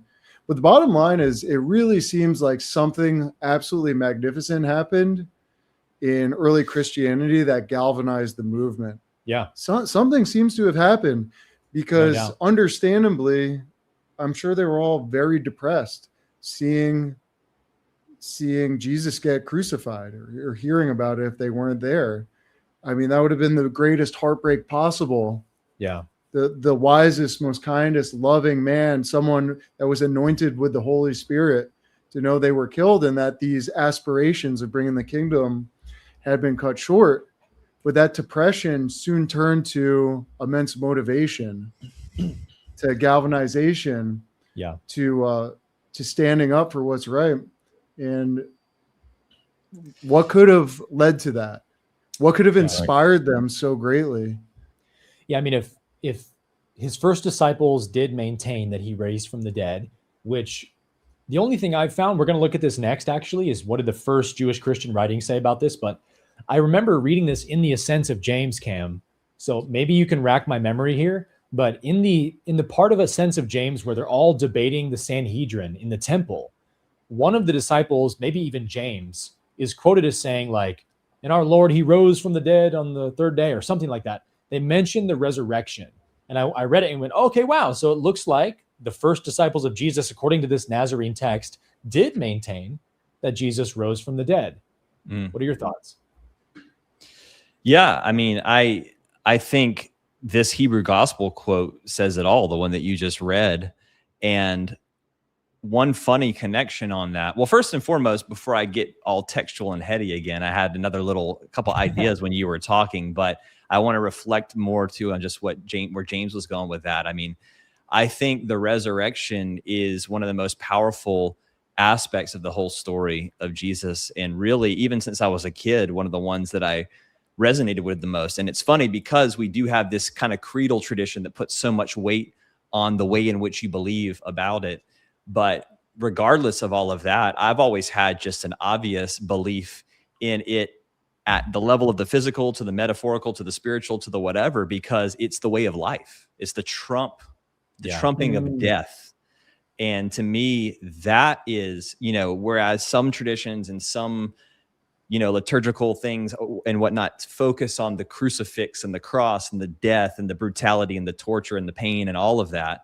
Yeah. I always appreciated and love the resurrection. I love that he has risen, all of that comes with today, this day, because to me, it's a resonance of the life giving, the life and life abundantly idea of Jesus. And I can't imagine that the earliest Hebrew Christians, the Nazarenes, wouldn't be preaching some version of it. It's just a matter of what was that. And the good news is I think we all agree that we don't have to have the exact version nailed down, pun intended, I guess, to have salvation. We don't have to. It's not salvation dependent, but I do think it's important to contemplate the idea of defeating death in all of its forms and metaphors. But I wanted to say one piece on the Jamesian theory that just kind of hit me. Okay, so number one, I have this theory that, which we may get into this later, about Luke 24 and all the problems with that chapter, especially the fish consumption part and how that's connected to Marcion and all of this. But the interesting thing about Luke 24, which for everyone who doesn't know, it's the last chapter of Luke, is, I think, 380 times longer than any gospel chapter, or percentage-wise or something. 380% longer. Because they just kept adding and adding. And when you read it, it's kind of like, it reminds me of the Lord of the Rings last movie where you keep thinking it's going to end and there's another scene, and there's another scene, there's another scene. Because that's Luke 24, and that's where the Emmaus story is kind of tacked in there. And what's interesting is the Emmaus story is, Clopas or Cleopas walking with the unnamed disciple, and they don't recognize Jesus at first, but they recognize him once he breaks the bread. And it's specific that it's the unnamed disciple, right? And I feel like this is similar to the beloved disciple idea in John. And I think this unnamed disciple incident in the Gospel of Luke is probably getting its root from this Hebrew gospel tradition, where it's James, the unnamed disciple, the beloved disciple. I think there's something too with Clopas, right, being the uncle or something of brother of Joseph. And he's maybe, that makes total sense that he would be walking with the brother James like that, or that they'd be together in some way. But that this is preserving this tradition that the Hebrew gospel had, that it's James is the one who sees Jesus, recognizes him, and breaks bread with him. And as we've talked about, and I'm sure we'll talk about more, Luke used the Hebrew gospel of Matthew. Scholars have shown this. It's got all the Semitism. So I think that's what's maybe happening there. So that's one wink or nod to the Jamesian theory there. Also, this is getting really fringe, so don't hang me out, don't hang me out to dry on this one, but I just like having fun with this stuff. But we mentioned Lazarus earlier, and Lazarus is Eleazar in Hebrew, I believe. And Eleazar is this high priest position. And in the story of Lazarus, I believe it says, though, in John, it calls him the one who one who Jesus loved. And it's Mary and Martha are the relatives, right? And all this. There's something there with Lazarus, Eleazar, and James, because James takes the priestly role. And maybe if he's the one doing maybe there's a parallel here with the Lazarus story in some way. I don't know. It's just kind of coming to me now, but something that I want to chew on now. Yeah, it's so many interesting theories we could chew on. And like another one is just the idea that it's very common in Eastern traditions that disciples of their masters, gurus, sages will say that their guru appeared to them like in some kind of spiritual vision or body after they died. Yogananda said this about Yukteswar, and Hindu literature is filled with this. Tibetan literature has this in it. So it's not like unknown that people claim that they saw their master after they died. And then, of course, just the idea that there's masters who were able to raise themselves from the dead. There's Hindu sages who they can bury themselves underground and live there for a week, die basically, and then dig themselves back out. It's all kinds of crazy stuff. So is it that much of a stretch for me to believe that maybe Jesus was, a spiritual master of the caliber who knew how to perform some of these supernatural feats where he could make his body kind of go comatose to go through this process, and then he can raise it back from the dead? No, that's not a stretch for me. I can believe that. So that's a possibility as well. And then, of course, we have the idea that his disciples could have raised him from the dead. But I think as more of a philosopher, philosophically bent person, I want to know, what does the crucifixion, resurrection mean spiritually for us? What does it represent? Because I believe that everything that takes place in reality is a symbol of a spiritual truth within us. And so clearly the crucifixion represents ego death, dying to the mortal, right? The physical is what is required. It is the prerequisite to awakening or resurrecting the Christ nature. And Jesus echoes this. If you want to be my disciple, deny yourself, take up your cross daily, which means crucify your ego every day. And then once you've done that, you can truly be my disciple. So whether Jesus rose from the dead physically, spiritually, all these theories we've covered is not of particular huge significance to me, because I focus on the metaphysical symbolism or the mystical symbolism of what the resurrection means for me. I need to crucify my ego the way that Jesus was crucified before I can truly expect to rise into my Christ nature. And nothing has been more true for me in my spiritual journey than that. The ego is the antithesis of the Christ. And so even Paul has, he's kind of going in the right direction when he says things like the mortal must put on immortality. Again, Paul got some things right, but I think ended up in the wrong conclusions of literalizing everything, Mhm. being super dualistic and stuff. But, everything speaks of spiritual meaning at the end of the day, doesn't it? It does. Yeah. And I just find myself so inspired by the crucifixion in the sense of going through life's immense tribulations with courage and grace and love in your heart. I mean, Jesus is the ultimate example of that. Of we all have a unique set of experiences, and this life can be extremely challenging. It can be very hard. Well, Cam loves to say, what would Jesus do when we're going through those challenges? We can look to Yeshua and see what it looks like to go through the worst possible experience with love and faith in God the entire time. Yes. That inspires me every single day of my life. That has gotten me through many a dark night. Even one super difficult ayahuasca trip I had was holding on to Jesus. Like, I don't know how I could suffer more than I'm suffering right now, but I know that someone suffered more than I am and made it through with light and with love and forgiveness. And if Jesus can do it, I can do all things through Christ that give me strength. And like that's the meaning of the crucifixion for me, is that Jesus gave us an example of what a truly enlightened being looks like, going through a torturous death ceremony with love and forgiveness in his heart, not counting men's trespasses against them, not putting people out of his heart, but saying, God, forgive them. They don't even know what they're doing. It's like, if Jesus can set that example for us, what can we not go through with the Christ in us? I can do all things through Christ who gives me strength. I think Paul got that right.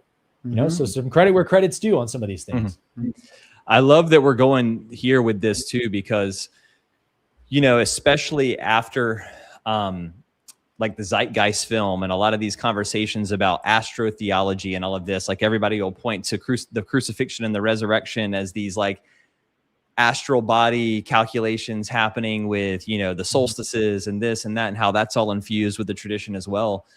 But what's funny about it is I've always said, yeah, of course it's that too. It's always both. It's always not even both and, it's like all of the things. It's the literal, the physical, the metaphorical, the symbolic, because we know life is fractal like that. Everything is a mirror of itself. And of course we would have a cosmology or a astrology that would match this greatest story, never fully told, because it's so deep, but I love that, like, just like we know in the spiritual New Age community or even in the Christian church, where everybody can get so caught up in the meaning of these things from a very heady sense, when the most important thing is what you both just articulated, that it comes down to, what does it mean for me personally and my relationship with those closest to me that have direct, that I'm responsible for or that I have impact on. Man, as I'm saying this, guys, there's a massive rainstorm coming down and there's a double rainbow coming into my backyard right now. I'm looking, I wish you could see it. No coincidences. Everything's connected.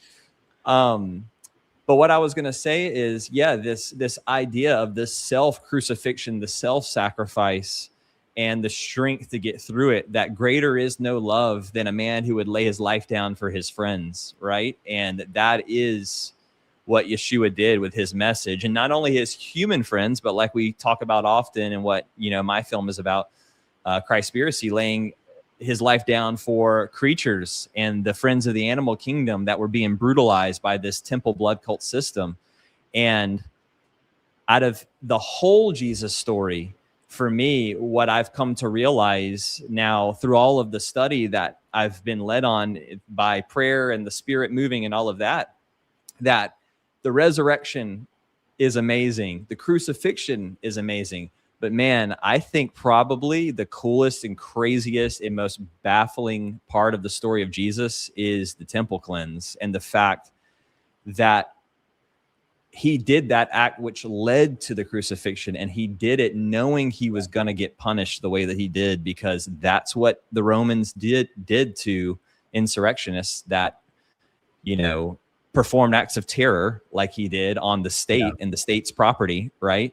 by turning the tables, freeing the animals and all that. But he did it anyways. He rounded up the Nazarenes and he said, this is how we have to do this. We have to Dr. Tabor always says, which I love, he created a pantomime moment in the temple to show everyone where he shuts down the temple of sacrifices so they can for once experience the meditation and the prayer of what that space was supposed to be.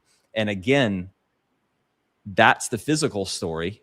The metaphorical is we are the temple, right? Our body is the temple. And so what can we learn about that act and that sacrifice and what we need to do about cleansing our own temple and cleansing to prepare for that suffering that will come, to have that empty vessel that's pure and connected to God, to make it through that suffering and ultimately the resurrection. The temple cleanse is a huge part of our own personal journey, right?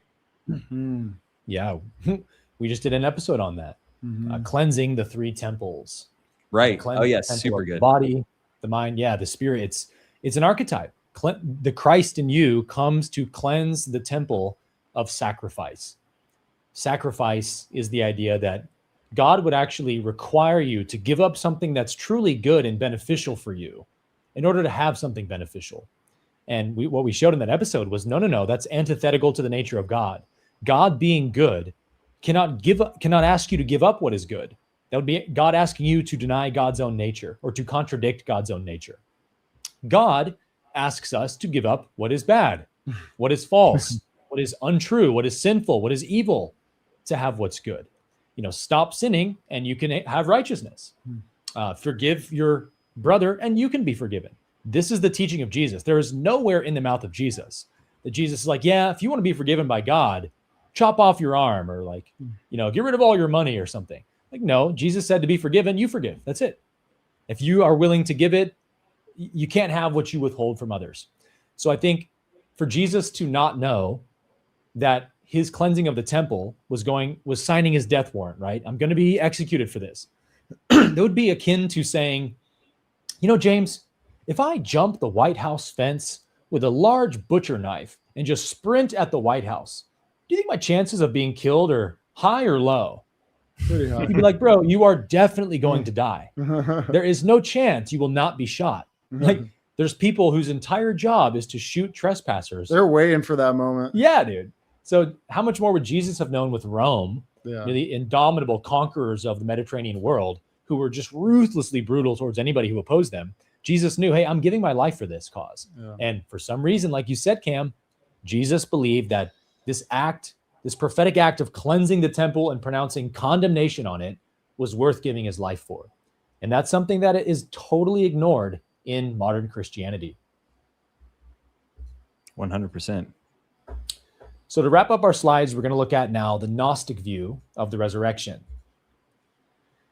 So Philo is a huge key for this, right? A piece of us understanding what did early Gentile Jews and Christians believe. Philo writes about this in one of his, he has a text on cosmology and the origins of the universe.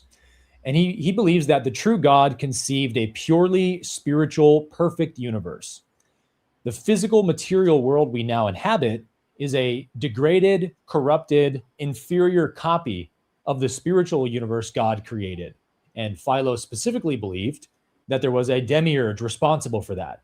So this shows us that Gnosticism did not birth this idea themselves, right? That matter is inherently evil and that a demiurge created the material world. They borrowed that from pre-existing Platonic philosophy, because we have Philo, 25 BCE to 50 CE, well before Gnosticism, basically espousing typical Gnostic ideas. So it's this kind of ascent of the soul. We have the physical realm, the soul makes an upward journey and returns to spiritual perfection. This is the basic idea of Gnosticism, which again is shared by Philo about 100 years before the Gnostics. So then we have Marcion, who comes around in 85 to 160 CE and hardens philosophical distinctions into radical theology. So the purely spiritual God of Jesus is entirely removed from physical matter and flesh. This is what the Gnostics believed. God cannot inhabit a corruptible physical body. Yahweh then, the Yahweh of the Old Testament, must be a demiurge, a demon of some sort. And I think the Gnostics' name for that demon was Yaldabaoth, a corrupted lower creator who is responsible for forgiving the flawed evil material, forging the flawed evil material world. So this is the basic idea that the proto-Orthodox, proto-Catholic Christians were beginning to combat against the Gnostics. We've said this many times on the show, but scholars pull out that Gnosticism was really the first Gentile Christian movement before the Catholic Orthodox Christian movement. Because for quite a while, and maybe even for well over a century, according to some historians, the Gnostics would have far outnumbered the proto-Orthodox Catholic Christians. And this is why the Catholics, although they gradually were getting the power of Rome behind them in their movement, they were combating this kind of populist Gentile Christian movement that was saying all these things that contradicts what they believed about Jesus, right? So the first one, notably, is Docetism, as we said. Docetism is, again, the illusion of flesh, that Jesus's physical body was just a phantom imitation of a physical body, an optical illusion of sorts, devoid of real matter. And then because matter is evil, a truly benevolent God would never genuinely inhabit the corrupt creation of the demiurge. That logic would follow, yeah. So the ultimate conclusion is that if the flesh is an illusion, the physical incarnation and the physical resurrection are equally false. So this is what, again, the Catholics wanted to combat the Gnostics over. So believing that salvation was solely for the soul, Marcion created the first known Christian canon to support his total denial of bodily resurrection. This is another amazing fact that most Christians don't know. I certainly did not know this growing up in church, that the first Christian New Testament canon, in fact, the term New Testament was created by the first Christian heretic, Marcion. I mean, if you want a fact that shows you how freaking messy early Christian history is, that's your fact. The first Christian New Testament canon was created by the first Christian heretic that we still use today. It's so funny because some people will attack us and call us Gnostic heretics when their entire religion is based on the greatest Gnostic heretic of all time. Yeah. Marcion mainstreamed Paul. Paul was not getting traction. He was not, Marcion really put Paul on the map. Oh, yes. In a major way. And then the proto-Orthodox tradition based its New Testament on Marcion's New Testament. Yes. So, Marcion, you could argue that Marcion is the most influential figure in Christian history. Maybe you could say, well, no, Paul is. It's like, well, but Paul was widely rejected until Marcion. So it's like, yeah, he used all of Paul's ideas and championed Paul. So you could make the argument either way, but it's like, it's one of those two people. And that's a big problem if you're trying to follow the religion of Jesus, because why wouldn't it be that Jesus is the most important figure in Christian history? Well, unquestionably, he's not, because if you look at most Christian denominations and theology today is largely predicated on Paul's theology or Pauline theology, which we're going to see in the next few slides is utterly absent from the earliest Christian writings. There is zero Pauline theology in the first Christian liturgy, the Didache, one of the first few Christian gospels, Thomas, Matthew, no Pauline theology. Epistle of James, no Pauline theology. So Dr. Tabor and others pull out this fact that there was a Christianity before Paul, and it looked very different than the Christianity we see today. Yeah, one thing to say too is often in my debates, it's happened to, I know some debates with you, Aaron, both of us in the West debate, but me personally in some of my own debates, all the time I get called a Gnostic for pushing back on certain ideas with the Nazarene text. And it just shows too how much people don't even understand what that is, because it's the literal opposite, right? That the Nazarene tradition, the earliest Hebrew Christian tradition, was antithetical to the Gnostic movement, but somehow because those heresies of the Nazarenes, the Ebionites, labeled as heresies by the later church fathers, are kind of grouped in the same books as Marcion and the other Gnostic traditions. They just use it like this blanket term. Oh, it's all Gnostic. But even the church fathers are very clear that the Hebrew Christians were not Gnostic. Mhm.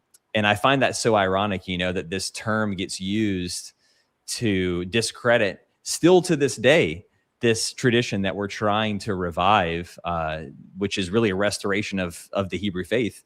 But it gets this Gnostic, our friend Scott always calls it Gnostic bucketed. It's a bucket you can kind of just throw it in so you don't have to deal with it, right? Mhm. Yeah, most Christians just know that that term means bad. So if I Right. think you believe something that's bad, you're a Gnostic. And they'll put texts like the Gospel of Thomas in that category. Oh, Thomas, that's a Gnostic gospel. Right. But I'll say, well, can you tell me one piece of Gnostic theology in Thomas? And they never can, because there isn't. But once you understand some of these basic Gnostic ideas like docetism, matter bad, spirit good, none of that in Thomas whatsoever. Thomas is very much the kingdom of God is present now. It's here. It's within you. It's already present. Spirit and matter are one. You got to make the two one. It is like as anti-Gnostic as it gets. And yet it's Gnostic bucketed because that's just an easy category to dismiss things with, right?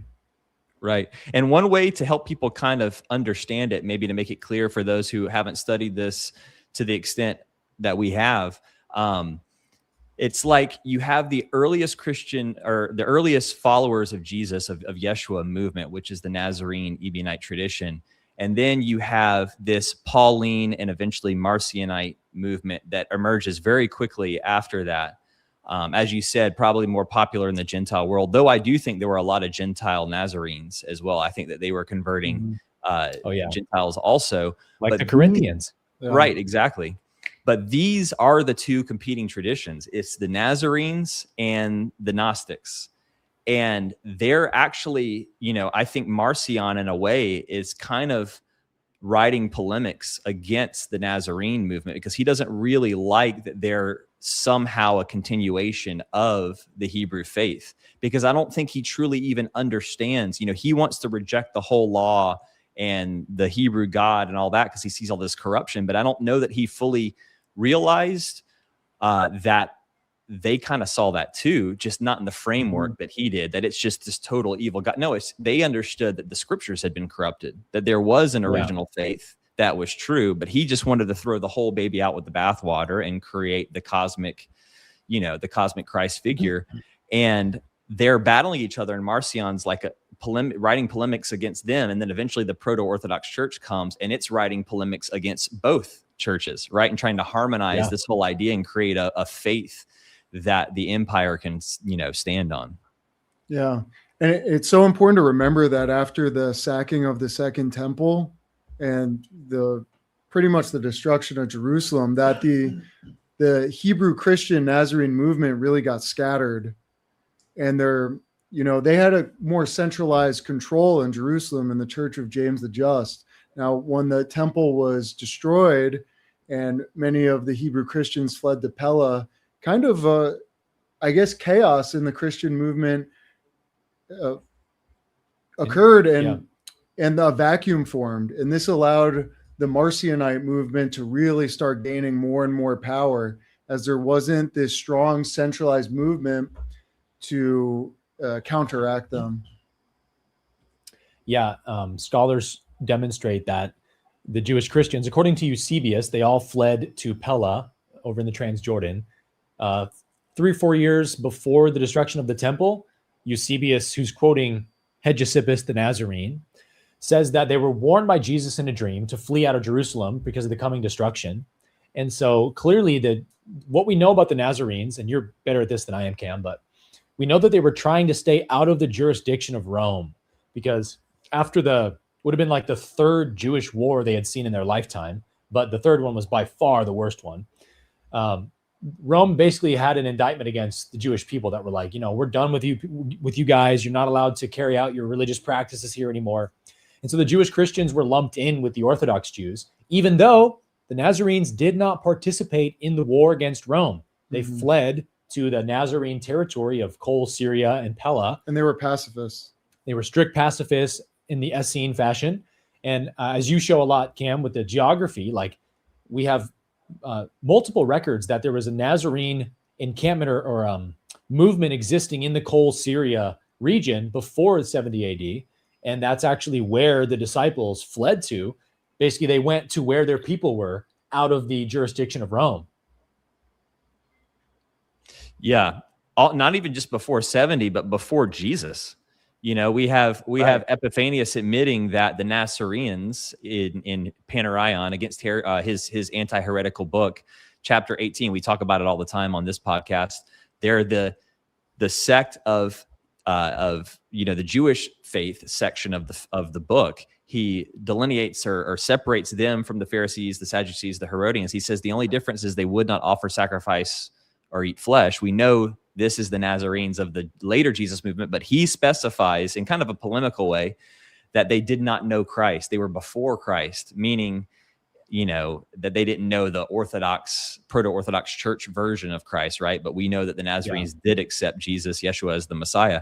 But he says and admits that they're before Jesus, and we have all the way back to 2nd, 3rd century BC from Pliny the Elder, and now this new source that I just came across. Who was it? Ptolemy or something? No, I sent it in our group chat recently. One of the major other major historians. But there's this section that comes up in Kol Syria or Quelle Syria, the hollow middle part of Syria, where all the Nazarene churches are documented by all the church fathers. Yeah. That same area is documented all the way back 2nd, 3rd century BC as the Tetrarchy of the Nazarene, or the city of Nazara, in a sense. So, yeah, this is even like an established kind of geopolitical region, giving this classification of a tetrarchy, which means, one of 4 kingdoms in a group or a quadrant. So I think it was massive kind of, civilization in a way. It's got its own whole geography to it. Yeah. Amazing. Our buddy Chris Sartain, shout out to you, Chris, says What's you up, were Chris? right. Ptolemy is the one who says that. Yeah, Ptolemy.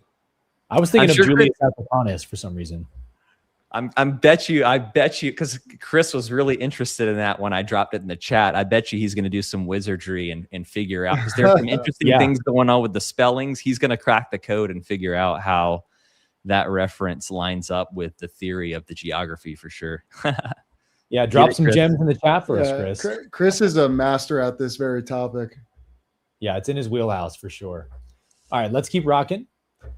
So, resurrection as a present spiritual awakening in Gnosticism. Salvation is the definitive escape from matter, not its redemption. So that's the big difference with Gnosticism. Salvation is an escape from. It's a very escapist eschatology or theology. Attained exclusively through gnosis, secret knowledge, in the present life, emphatically not a future physical event. So there's some similarities here with Nazarene Jewish Christianity. In the Clementine writings, they show that salvation comes from knowledge about the true prophet being sent from God and believing in the true prophet's teachings. So it's a kind of similar thing to the Gnostics. So we see the Gnostics are also influenced by the Jewish Christians a bit, but they're taking everything and weaving all this Platonic philosophy into it. And then we have the proto-Orthodox counterattack to the Gnostics.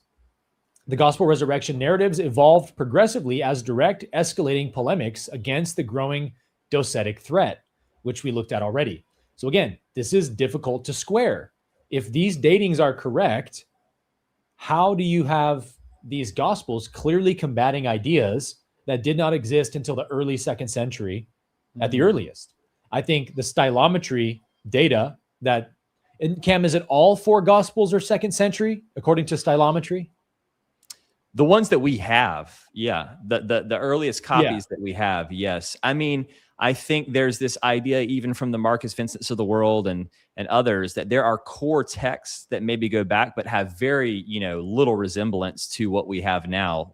The Hebrew Gospel of Matthew being one, maybe like a core Aramaic text that's somewhat behind the Gospel of John, but it's like what we have now has been built on by a whole school, right? But yeah, what we have in its completed form is 2nd century for sure, according to stylometry. Yeah. So that's interesting. Okay. Skip a little bit here.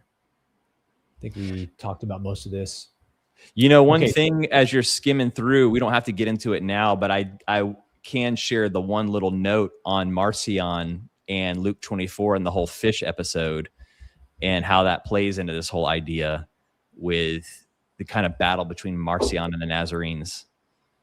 Yeah, well, that's another reason why a lot of scholars dispute the fish passage in Luke 24, because it's clearly a rhetorical goal of the author to make Jesus have a physical body to combat the Gnostic idea of docetism. Never mind that it's not in Matthew or Mark, the earlier sources, but it also is clearly a theological need to take away docetism from the Gnostics. And so it can't possibly be original to the Gospel of Luke or first century. So why don't you pick it up from there?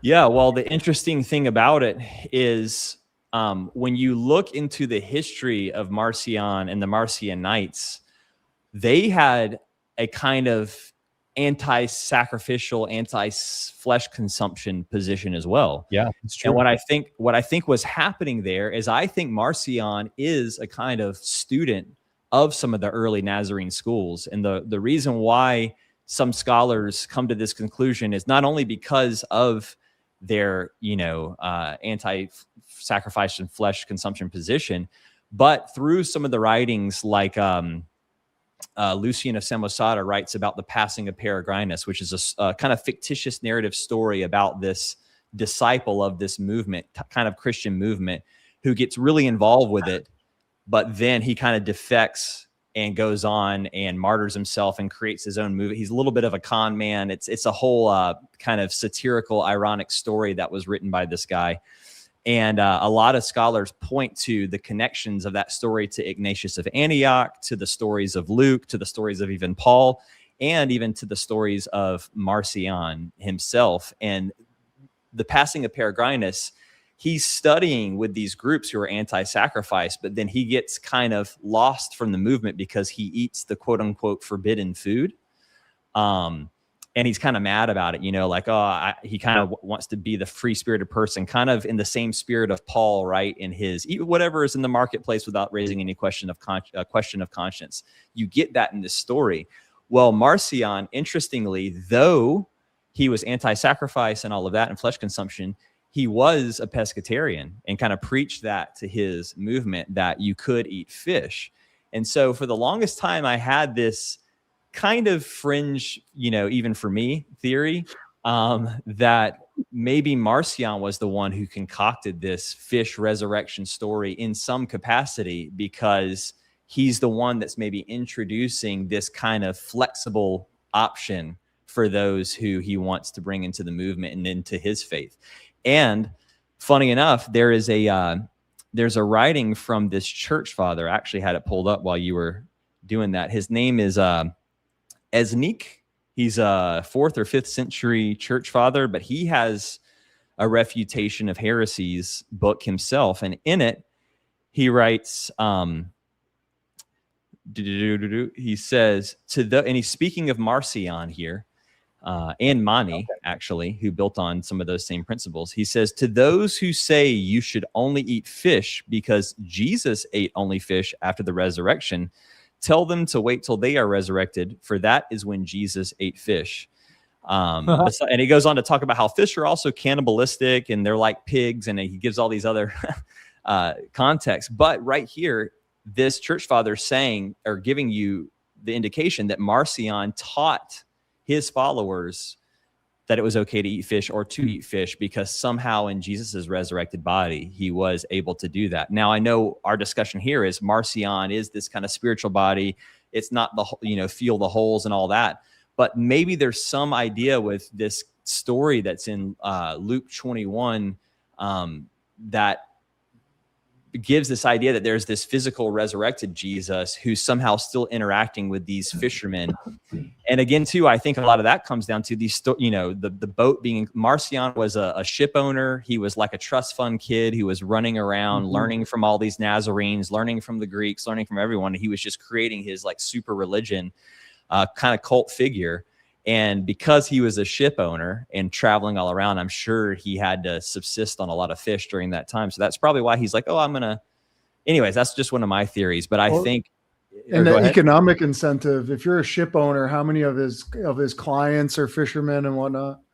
Right. So to me, it makes a lot of sense that he's kind of the first step out of like, hey, I'm going to learn and glean from all these Nazarenes about their faith. And I'm even going to practice this, but then I'm going to throw in the fish kind of note. Also, he's famously preaching celibacy, which kind of goes into where I think, even Timothy, which we know wasn't written by Paul, we get this Timothy 4:3 thrown at us all the time about the doctrine of devils we're preaching, about abstinence from certain foods and also abstinence from marriage. But I even think that is a kind of polemic against the Marcionite movement and some of this that's happening, because there are these movements that are preaching that you shouldn't be married, blah, blah, blah, and trying to make that a central tenet, when we know the Nazarenes didn't preach that they totally were down with marriage. I'm sure there were elect members who didn't get married for monastic purposes. But anyhow, go ahead. Two big things here, dude. I want to add. I want to actually add to your theory, or steelman your theory a little bit. And then second, in terms of the Gospels being polemics against Gnosticism, here's another big point we forgot: the virgin birth. Right. Famously, in Marcion's Gospel of Luke, we know that Marcion's Gospel begins with Jesus literally being dropped out of heaven into Capernaum. Right? Right. So there's no virgin birth in Marcion because Jesus is a spiritual being who comes from heaven. And so then you get, I think the earliest reference we have from any church father about the virgin birth is in the late 3rd century. Might even be in the early 4th century. But we don't know when the virgin birth narratives were tacked on to Matthew and Luke. But we have no complete manuscripts of the Gospels until Codex Sinaiticus, I think, in the 4th century. So they were added sometime much later. So if Matthew and Luke are adding a virgin birth story to say, no, Jesus was a physical being born of a woman, but he was also kind of spiritual because the Holy Spirit was the Father and all this stuff. You see this clear. Again, it's like, how are these Gospels not 2nd century? But my second point, Cam, to steelman your theory here about the fish story with Marcion, you might have heard Dr. Robin Faith Walsh. I've heard Dr. Marcus Vincent talk about this theory. It's a new emerging theory in scholarship. Bart Ehrman talks about this too, that what we're looking at when we see the Gospels, Matthew, Mark, and Luke, and John, are actually, they're highly sophisticated Greek literary documents that are written by some of the best scribes of the day. Okay. Right. So they're not written by the disciples. Obviously, no one even debates that. Mm-hmm. But what would happen in the 1st century and for many centuries in the Mediterranean region, we have tons of examples of this in early Greek literature, that these really wealthy aristocrats would pay famous or well-known scribes or really skilled scribes to author texts for them because they're not scribally trained, but they have a lot of money. So they can work with a scribe and say, okay, I want a gospel narrative of Jesus, for example, that takes out blood atonement, that changes Matthew's view of this and takes out this from Mark. And so then the Gospel of Luke is written, right, by a scribe. But the one who actually penned it is not even technically the real author. It's coming from a very wealthy Greco-Roman aristocrat somewhere in the Roman world that is paying a scribe to write them what they want to be the Jesus story, right? If they're a rich Gentile Christian, they're trying to get their narrative out there in the zeitgeist. So famously, Luke, we just told Johnny and Eric, our buddies, about this the other night, and their minds were blown. I was like, did you guys know that Luke has no blood atonement in it? They're like, no way. I'm like, oh yeah, go back and read it. Luke actually, wherever Mark, because Luke is borrowing Mark, right? Wherever Mark uses blood atonement language at all, Luke either omits it or changes it to take it out. And interestingly, as we know, one of Luke's sources almost certainly was the Hebrew Gospel of Matthew, which also doesn't have blood atonement in it. So it's like, can you imagine this Greco-Roman aristocrat who's writing this gospel, and they have all these gospel accounts they're using, and one of them is the Hebrew Gospel of Matthew, which everyone then knows is written by Matthew. It's the closest firsthand account we have. And they're going to be like, hey, this original Jewish Christian gospel doesn't use this Pauline blood language stuff, so please take it out of my gospel. I want this to be accurate. And so Luke again, has no blood atonement narrative. The narrative in Luke is, oh no, the Messiah came, we didn't recognize him, and we freaking crucified him. And now, if we fall on our knees and repent and accept that Jesus was the Messiah, we'll be forgiven by God, and we can follow Jesus and all that. And so that's the Gentile movement that they're taking to the nations. So my addition, my Steelman cam, is what do we know about Marcion that would match this criteria? One, Marcion was extremely wealthy. Mhm. If anybody was an aristocrat of their time, it was Marcion, right? Marcion had loads of money, and he used it to build Gnostic churches and stuff very rapidly. It's what kind of helped the spread of Gnosticism, was Marcion's wealth. That's pretty well documented. So is it possible, Cam, that Marcion actually might have been one of the original, or the original source of the Gospel of Luke, with the fish and all this stuff, and then later we're getting all these changes to Luke, like the virgin birth and stuff, to clean up what Marcion's mess that he made, right? What do you think? Right.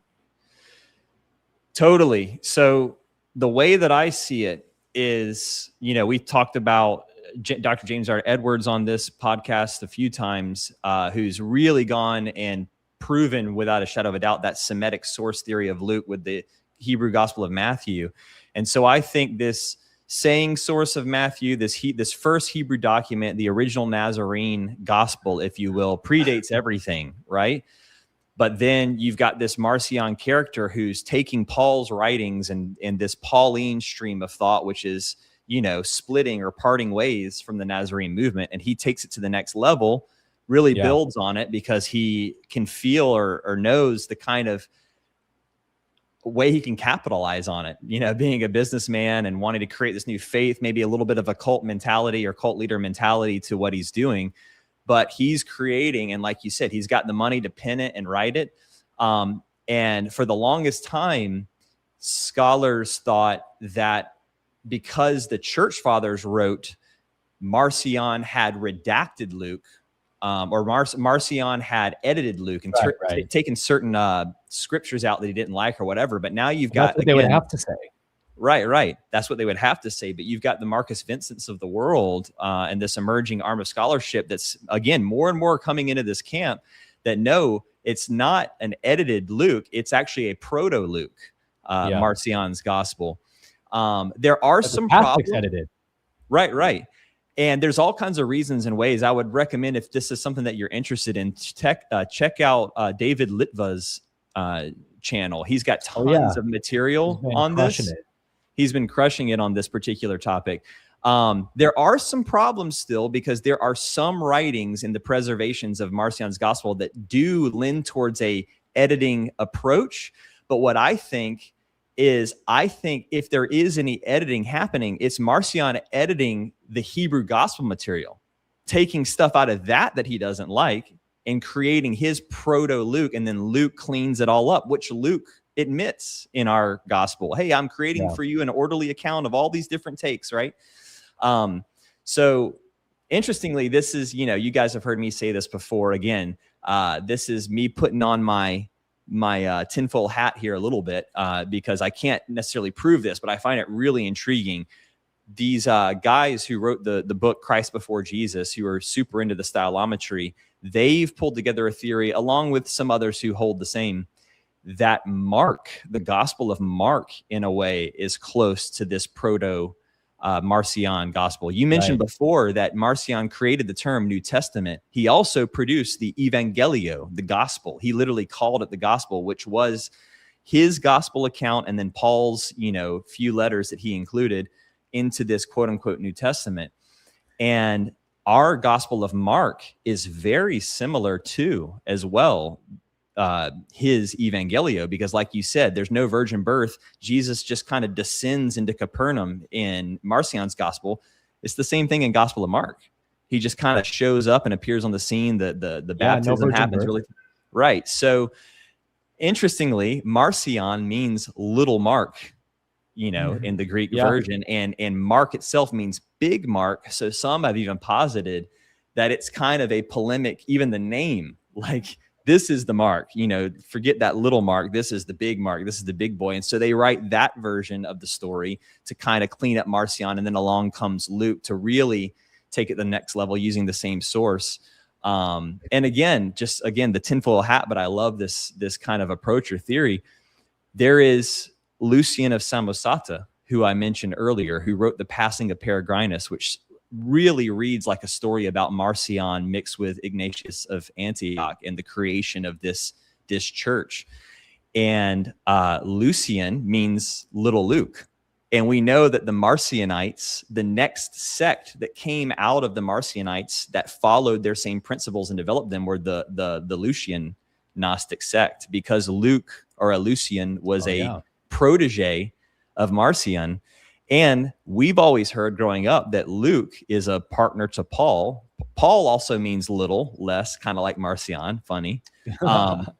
But Luke, I'm sorry, in our gospel material is believed to have been a physician who then goes on to follow Paul and write the story of the gospel.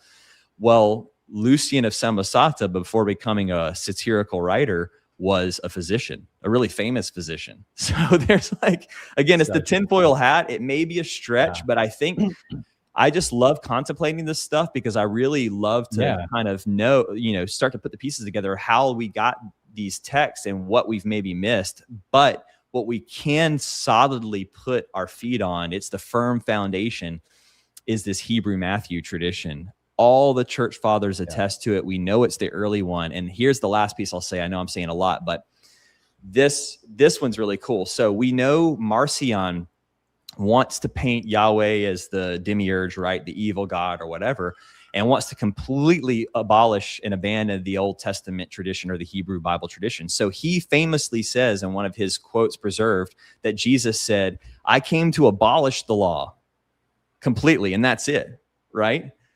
Then we've got the Matthew tradition and, our canonical tradition that, I didn't come to abolish the law, but to fulfill it. So it's a polemic against Marcion's statement. But I think Marcion's statement is an original polemic against, or a rewriting of, the Hebrew Matthew tradition, which we know is preserved. I came to abolish the sacrifices. And unless you cease sacrificing, wrath will not cease from you. So they're being specific that the abolishment is against the temple cult system. Jesus wasn't here to totally throw out the law as in the 10 Commandments, love God, love others, right?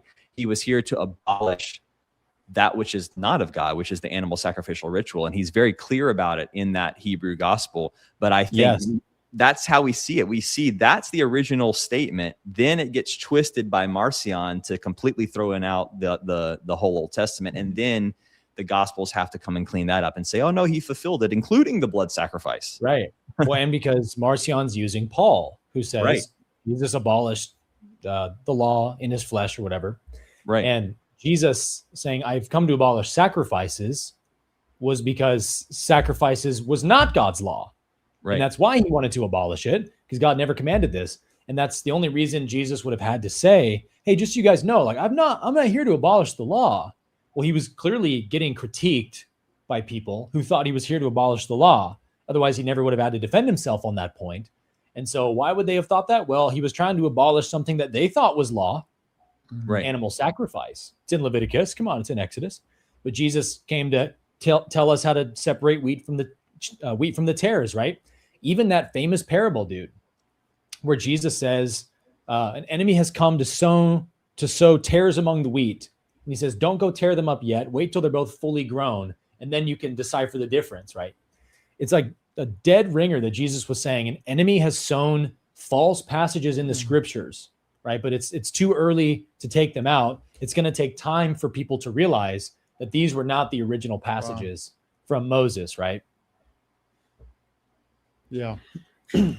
Right. And as speaking of Chris, our buddy, and if he's still in the chat, Chris, drop it in here, your link. But Chris just did a recent video on the Clementine literature's take on that passage and how it also adds about distinguishing what is true of God to that parable. Right.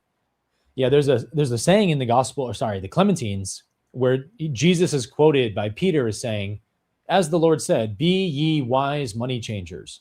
And that quote is quoted also by Tertullian Chris or someone, or Tertullian, but it's like 3 or 4. Clement, church fathers.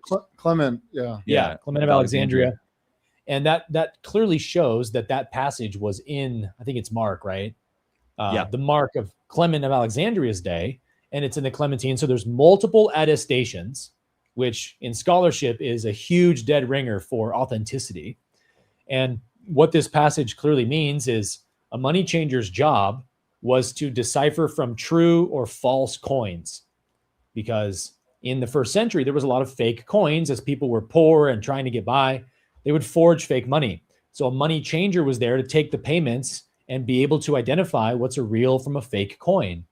And this famous passage of Jesus is he's saying, be like a wise money changer, be able to discern what is the true versus the false scriptures. Because then he goes on to say, many false things have been added to the scriptures against God's nature. And the wheat and the tares parable, again, which Peter is quoting there, is in our gospels today. So we can see how our gospels have been molded and polished and edited to take out this controversial stuff that Jesus actually spoke against false passages in the Torah. But he obviously did, because he said other things like, hey, you've heard it was said in Exodus, Leviticus, and Numbers, eye for an eye. But nah, I say to you, a new commandment. That is Jesus correcting the Torah. Mm-hmm. If he thought it was the perfect law of God, he would never dare to correct it. And then he tells the Pharisees in Mark 7, you guys have a fine way of nullifying the law of God with your man-made traditions. And he gives a paragraphs long scathing rebuke of the Pharisees for usurping God's original laws with their man-made traditions. And you're like, come on, Jesus, what are you talking about? The Pharisees are the most Torah observant there are. They're following all the Levitical laws. What do you mean man-made traditions? It's like read between the lines, right? He's clearly saying some of this stuff you're following is not from God. And he rebukes the scribes in that same breath. Woe to you, scribes and Pharisees, Right. Which to me, every time I read that, I hear Jeremiah, I hear the lying pen of the scribes, Jeremiah 8:8. I feel he was really invoking the spirit of that idea of that passage. Is probably where he gleaned it from, when he's coming at them like that. Yeah. And it's so funny when he's pointing out these traditions of men, because in that same passage, as we talked about here, he's talking about how they're whitewashed on the outside, right? Because even in another chapter, they're washing their hands and getting on the disciples because they're not washing their hands before ritual. But he says, but you're full of corpses, Yeah. And I think that's him pointing to, even in our canonical gospel, this sacrificial system, which then ended up being the meat market economy that they were running out of the back door of the temple, So we have the notes of this in our gospels. If you look, it's just really obfuscated. You kind of have to put the dots together, Yeah, it's loaded language, but like even the two occasions where Jesus quotes Hosea 6:6, Matthew 12:7, he says, go and learn what this means. I desire mercy, not sacrifice. Read between the lines. What is Jesus basically saying to them? Yeah. There's no debate at all that Hosea 6:6 is about animal sacrifice. Okay, that is the context of the passage Jesus is quoting. There is no question about it. Zavach is the Hebrew word for animal slaughter, slaughtering an animal. Yeah. So when Jesus says, go and learn what it means, I desire mercy, not animal sacrifice, he's basically saying, hey, you guys are doing stuff that God spoke against. Mm-hmm. Hey, go and figure out what Hosea meant. No animal sacrifice, bro. And here you guys are believing in practicing animal sacrifice. Mm-hmm. So again, another rebuttal of them following false traditions, false scriptures, right? Well, even when he, in his antithesis that you just brought up, you've heard it said, an eye for an eye, a tooth for a tooth. But I say, if Jesus is rebuking taking out someone's eye who's actually done you wrong as a sense of justice, how much more would he rebuke mutilating and brutalizing a completely other creature who did nothing to you? So. Yeah, it's the idea of sacrifice, that God needs to do something evil to accomplish good. Kill something, murder something, bloodshed must happen before God can do a good thing, which is forgive. And of course, Jesus would have totally opposed this blasphemous idea. And as we pull out all the time on this podcast, we know for sure that blood magic and blood rituals are the premier practice of Satanism and dark arts.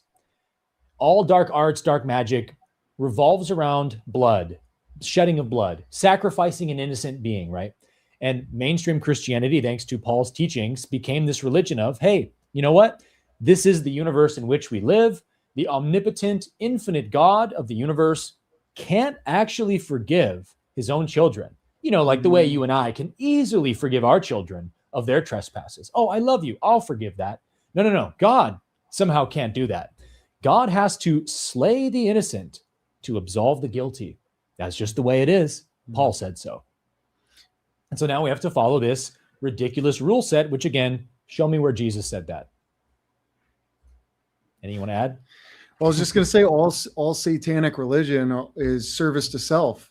It's all vampiric in some way or form. It has to, it benefits the one doing the ritual at the behest of some other being, right? An innocent being. An innocent being. It's inherently vampiric and parasitic, whereas benevolent religion or spirituality is all about the upliftment and the benefit of all. It's win-win spirituality.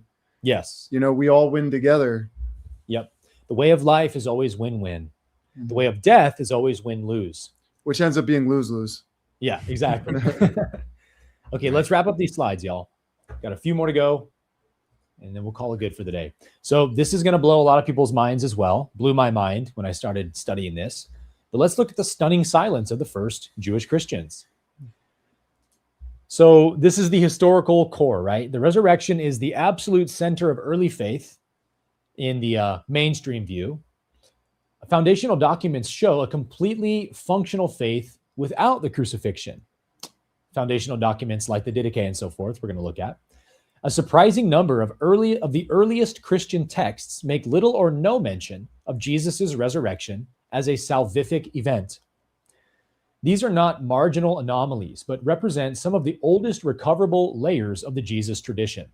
So this is an important point we should make about what we do here on the Jesus Way podcast that is different from mainstream Christianity, Eastern Orthodox, Catholicism, Protestantism. All three of these branches of Christianity, they highly, highly prioritize later developed theology over earlier theology. And the reason that we have a problem with that is because we believe the farther away you get from an historical event, the more distorted it gets, not the less distorted it gets. I mean, it is, in my opinion, logically impossible to argue that the farther away we got from Jesus and the Jesus movement, the more correct we got. All the later Trinitarian theology, we actually discovered that later, the farther we got, the more right we became. Well, the benevolent Roman Empire got involved. That's why it got more. Benevolent. Yeah, it's a tough case to argue, right? So we on the Jesus Way, in wanting to know what's actually true, regardless of if it offends religious stereotypes, we say, no, we're going to disagree on that. We think the later a tradition is, the more incorrect it is. And the earlier it is, the more correct it is, most likely, right? Can you have some anomalies? Maybe. I'm sure you could find me some historical precedents there of like, actually, this later tradition was closer than the earlier one. I don't know of any, but I'm open to that possibility. But in the world, in the realm of logic and reason, it is just impossible to argue that you can get more accurate the later you get away from a movement. So that's why we look for the earliest texts, the earliest historical records we can find, and we study those and say, what did the earliest first Christians believe about Jesus? Because, hey, if you're watching this podcast right now, it's probably because you love Jesus and you want to follow Jesus. And so if you want to follow Jesus, I imagine that means you want to actually follow Jesus accurately. You wouldn't want to follow some other man's viewpoints of Jesus, somebody who never met Jesus, or later church fathers who had totally different, middle Platonic ideas that Jesus didn't believe in. You wouldn't want to follow wrong traditions of Jesus, right? Neither do we. That's why we go back as early as possible to the first Christians, which were the Nazarenes. Our church fathers tell us this. The first Christians were Nazarenes. The book of Acts tells us this. All our history tells us this, okay? Then our question to the world is, why would we not study Nazarene, Essene, Jewish Christianity and say, that's the movement, those are the teachings, the liturgies that I'm going to follow if I want to know what's most accurate to what Jesus taught? It would have to be what his first disciples believed about him. So, for example, we hold the Epistle of James far and above anything Paul wrote, because James was the brother of Jesus and his actual follower on earth, disciple, whereas Paul was not. Paul never met Jesus. So these are some of the criteria that we follow, right? So this is what we're looking at here, is that when we go back to those earliest Jewish Christian texts, we find this remarkable silence on the resurrection. So here's some of the texts. And these datings aren't exactly right. This is just what Notebook LM kind of threw together, but it's pretty good. But these foundational documents prove that communities flourishing within decades of Jesus's life built entirely functional belief systems without relying on a dying and rising Savior. So this would be the Q source, first of all, dated around 50 CE. This is a sayings source, according to the two-source theory, that Matthew and Luke both share in common. That's not in Mark. So Q is seen by scholars as a very reliable saying source of Jesus. No resurrection, no blood atonement, no Pauline theology. Gospel of Thomas, we've been over that a bunch. No resurrection, no Pauline theology. This is another huge one, the Didache, the teaching of the 12. This is the first, listen up, Eastern Orthodox bros. This is the first Christian catechism ever written. The first Christian liturgy, which there is no real debate I've seen among scholars, that the Didache is a genuine early, probably mid to late first century Jewish Christian liturgy, catechism. No Pauline theology, no mention of a resurrection, no blood atonement, none of that stuff. It's just the gospel. And no fish stories. The multiplication. No fish. The multiplication. No animal sacrifice. Yeah. Right. The multiplication of the loaves is mentioned in the Didache. The actual, it's alluded to metaphorically, and it mentions just bread scattered amongst the hills to all of the recipients, the 5,000.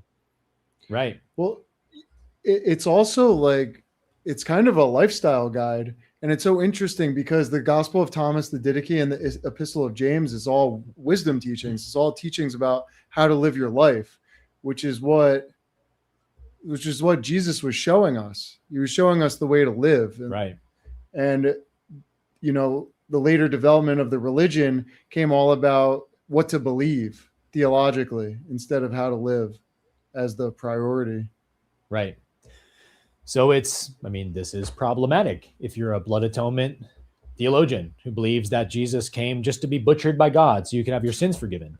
As our friend here is saying, this is a very vampiric doctrine. I mean, it is. And so we don't see it in the earliest Jewish Christian documents. And this is the big one, the Didache. It's from a scholarship perspective, it is as sound as you basically can get. It is a first century Nazarene catechismal document that does not include any of this stuff. And then the Epistle of James, as we said, we've done multiple interviews with Dr. Tabor on this, but he's very strong on the theory that the Epistle of James, number one, was originally written in Hebrew Aramaic because it has a lot of Semitisms in it, but it also likely does reflect the direct teachings of James. It's James just point for point matching his brother Yeshua, never mentions the resurrection, never mentions blood atonement, totally cooks Paul up, dunks on Paul, Romans 3:28, and again, no resurrection account. Now, this is another interesting one, the Shepherd of Hermas. Scholars know that this was a widely read and accepted early sort of canonical text by the first Christians. And in fact, Cam, isn't the Shepherd of Hermas in one of the first codices, Vaticanus or Sinaiticus? I think so. I think it was in Nag Hammadi too, right? Or one of the early findings of like, yeah, I can't remember, but yeah, you're right. I think it was in a particular canon, but I can't remember which one. It definitely was. Like, you can, even if you go to Wikipedia and just look up Shepherd of Hermas and read about it, I mean, this text was massive for the early Christian movement. It was every bit of the Gospel of Mark or John or Luke to us. It's widely accepted based on how much it's mentioned by early church fathers, widely read and accepted text. No blood atonement, no mention of a resurrection. Jesus's death on the cross does not accomplish anything. He's the Messiah. You follow him and you listen to him or you don't. If you do, you have salvation. If you don't, you follow the way of death. It's the simple Nazarene philosophy, right? Wow. And then Justin Martyr, even though this isn't a Jewish Christian source or person, he is the first Christian apologist, around 100 to 165 CE.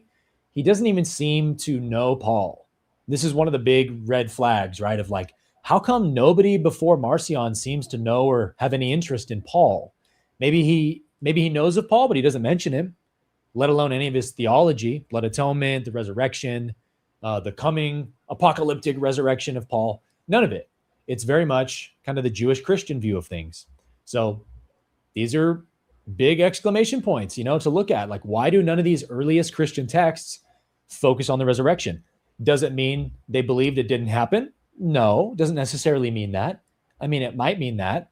But I think to me, what it means is that it just wasn't a central doctrine of the faith. It wasn't like Paul in Romans 10:9. Hey, if you don't believe that this event took place this many years ago, you're going to go to hell forever. Like it was not that for Christians. Right. It's like from their perspective, the way you would live your life is identical if Jesus resurrected or didn't. Right. But our job is still the same. Yep. But Paul disagrees, right? Paul says, if Christ was not raised, then our faith is in vain. Wow. We're believing and doing all this for nothing if Christ wasn't raised. That's because Paul's view was that the whole purpose of this universe, this cosmos, was to transform the earth from a material plane into a pneumatic spiritual plane. And Jesus was the firstborn among many. And we will all be raised with Christ, right? So that's because his end goal is we're all going to do what Jesus did. And so if we want to understand what our future is and what's going to happen to us, we need to understand what happened to Jesus. He got transformed into this pneumatic body, just like we will. So that's why Paul says, hey, y'all, if the resurrection didn't happen, all this is for nothing. What an absolute disrespect to Yeshua the Nazarene. Not only does Paul not quote Jesus, we know that. He doesn't like, oh, my master taught this. Oh, my master taught that. You'd think if somebody's really following Jesus, they're going to be quoting him a lot. But no, he doesn't do that. He's just my gospel, my gospel. But what a disrespect, man, to say if Jesus didn't rise from the dead, his whole life means nothing. Really? All his teachings, his life-saving salvation teachings, his miracles, his ministry, his testimony of God, his demonstration of the heart of the Father, it's all for nothing, according to Paul, if his physical body wasn't transformed into a pneumatic body. This is light Gnosticism at best. Well, sadly, I think a lot of Christians feel similarly today. 100%. That's why they're so threatened by this. They're like, if Jesus didn't resurrect, then what's even the point? What's 100%. even the point of being a Christian? We don't feel that way. We've been touched in our soul by the teachings, by the gospel message. Yeah.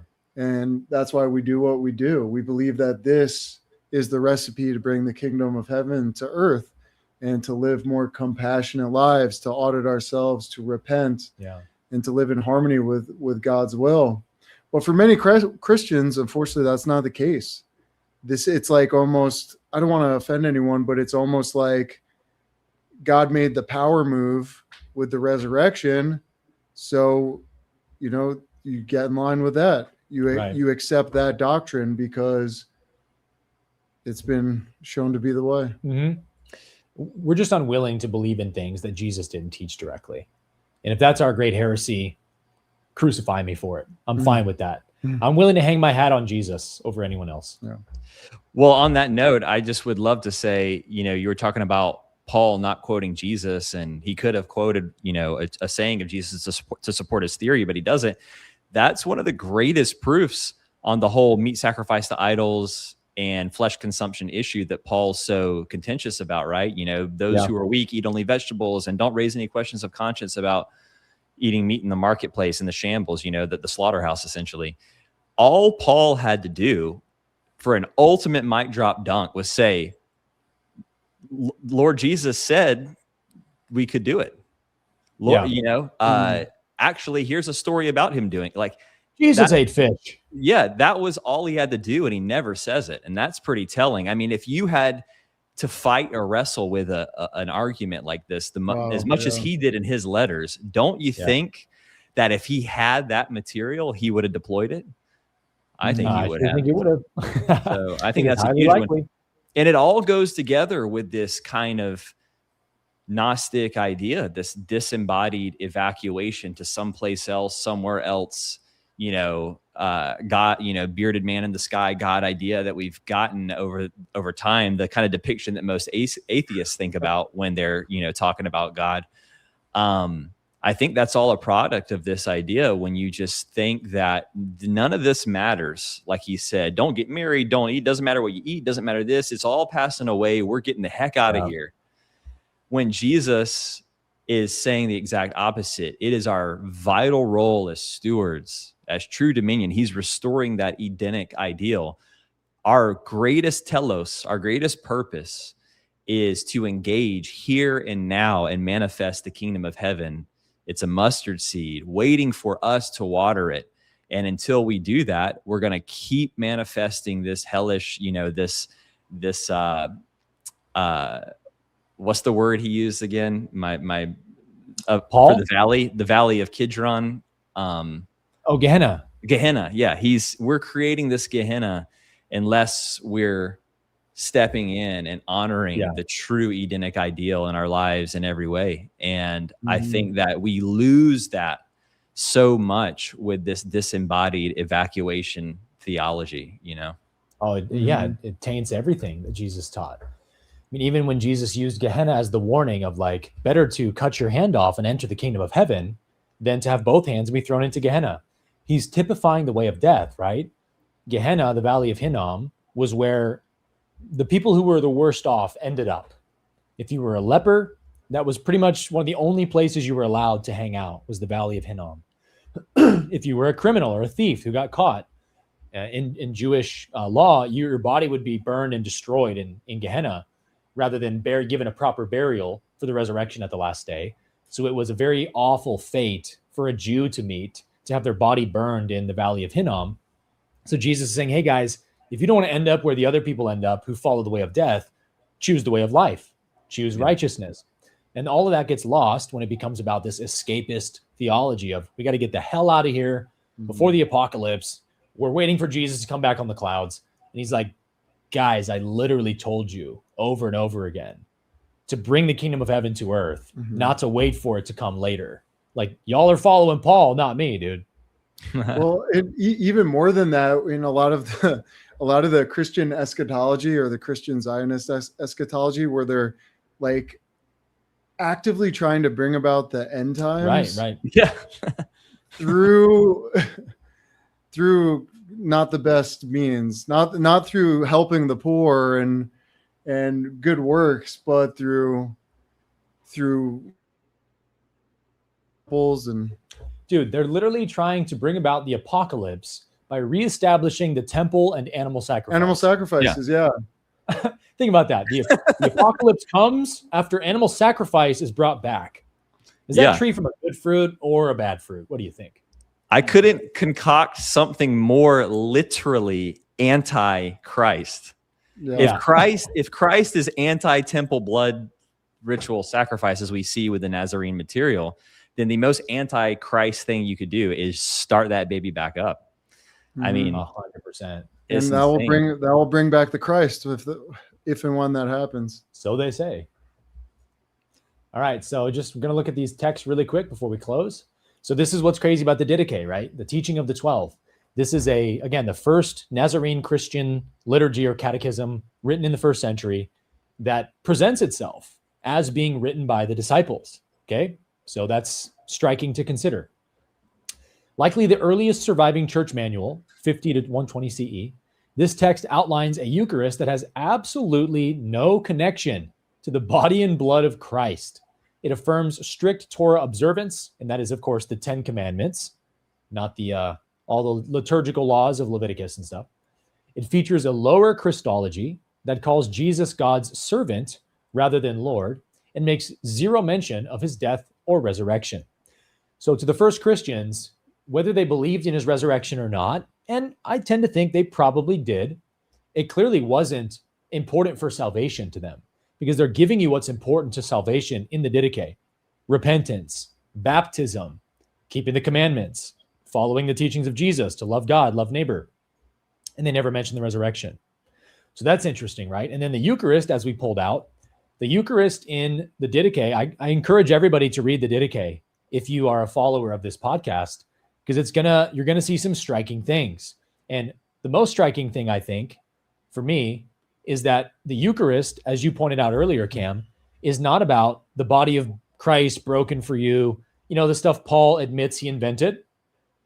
It's about the body of Christ as the bread that was multiplied, the loaves. Again, no mention of fish being multiplied, just the loaves. Yeah. And it's the body of Christ being scattered across the world to spread the ministry of Jesus to the nations as he commissioned his disciples. That's what the bread represents in the Nazarene Eucharist of the Didache. Mm-hmm. And then the cup of wine, the grape juice, represents the vine of David, that Jesus was the Davidic Messiah coming from the vine, Isaiah 11, the branch of Jesse, the root of David. So they're saying, hey, Jesus was the Davidic Messiah. And that's why we eat the bread and the wine, which is also, on top of that, a replacement meal for the Passover. No more lamb, no more consuming flesh, unleavened bread and wine. This is my flesh, Jesus says. This is my blood, the bread and the wine. So it's not only different than you've heard growing up in church, it is the exact inverse of what we were taught of the Eucharist in church. Pretty mind-blowing. Yeah, and to add to that, in the participatory eschatological sense, this idea that we've talked about on previous podcasts with Chris and everything, that it is the true apocalypse is our participation in revealing the kingdom of heaven on earth through our actions and through manifesting it by returning to the Edenic ideal. What's so cool about this idea of Jesus with the Last Supper, the bread and the wine or the grape juice, is he's giving a replacement. It's almost like he's saying they're eating flesh of an animal and the blood and they're drinking the blood of the animal. Some of them through that process, they're draining some of it out, but there's definitely still blood in you can't get it all out. Flesh, right? And they're seeing it as some kind of life-giving thing. And not only that, the rituals around the abundance, the fertility, and everything that goes along with the fertility cults with those practices, where they got it from.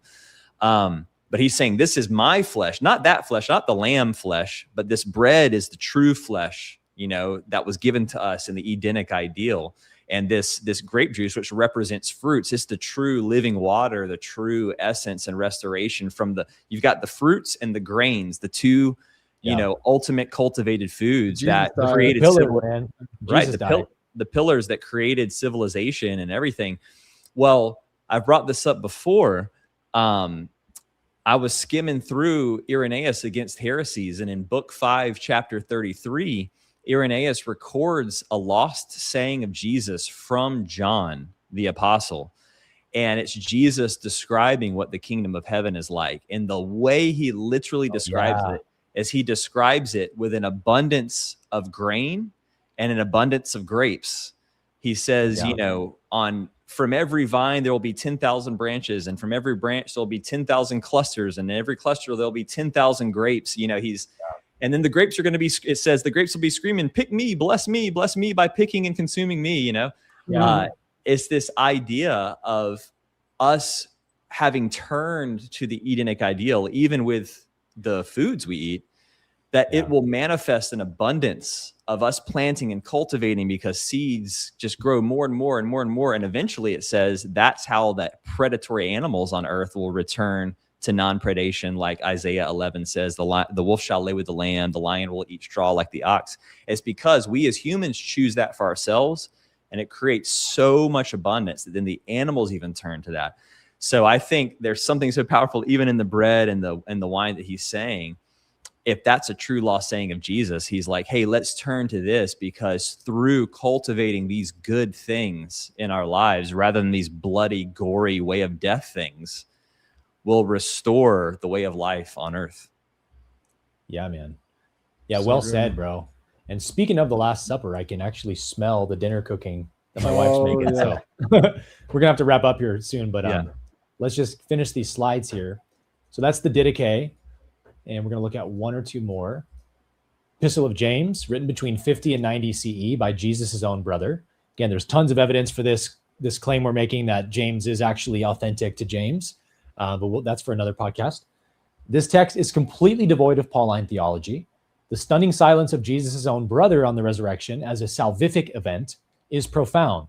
as he focuses entirely on ethical living, the dangers of wealth, and works over faith. And again, we know that not only is there no salvific resurrection in James, but he actually refutes Paul quite overtly, who believes in a salvific death of Jesus. So it seems like James was at odds with Paul over that, to say the least. And then lastly, Justin Martyr, the most prominent Christian apologist of the 2nd century, built his entire case for Christianity without ever quoting or naming Paul. While he affirms the resurrection, he presents Jesus primarily as the Logos and a moral teacher, offering a soteriology based entirely on moral transformation rather than justification by faith. So Justin Martyr opted for the more Jewish Christian view of Jesus rather than the Pauline view of Jesus. So here's some of the basic differences. The Pauline tradition has a dying and rising Savior. The silent Jewish Christian tradition, Jesus is the true prophet and a wisdom teacher. Paul taught atonement, blood atonement, and faith. The Nazarenes taught moral purity, law observance, and knowledge of truth. Paul emphasized a cosmic event that would end the physical world we see and transform it. And the Jewish Christians ignored that idea. There's no end time apocalypse like Paul talks about in any Jewish Christian writing. Some of it is in the Essenes, for sure, in the Dead Sea Scrolls, but it's nothing at all like Paul's eschatology. So here's the meaning of the silence. Spanning from 50 CE to the mid-2nd century, these texts prove that massive swaths of Jesus's followers did not know of the resurrection, did not consider it central to their faith, or understood it radically differently than Paul. For these communities, Jesus's ultimate significance was found in his prophetic authority and call to righteous living, completely independent of his death as a sacrifice. So I'll close by saying this, and then I'll pitch to you guys. The takeaway message for anyone listening, especially like a mainstream Christian who might be watching this, is we're not in any way saying you shouldn't believe in the resurrection or don't believe in it or it's bad to believe in it. We totally don't mind if someone believes in the bodily resurrection of Jesus. Our only problem with that would be if you say, and you have to believe it to be saved.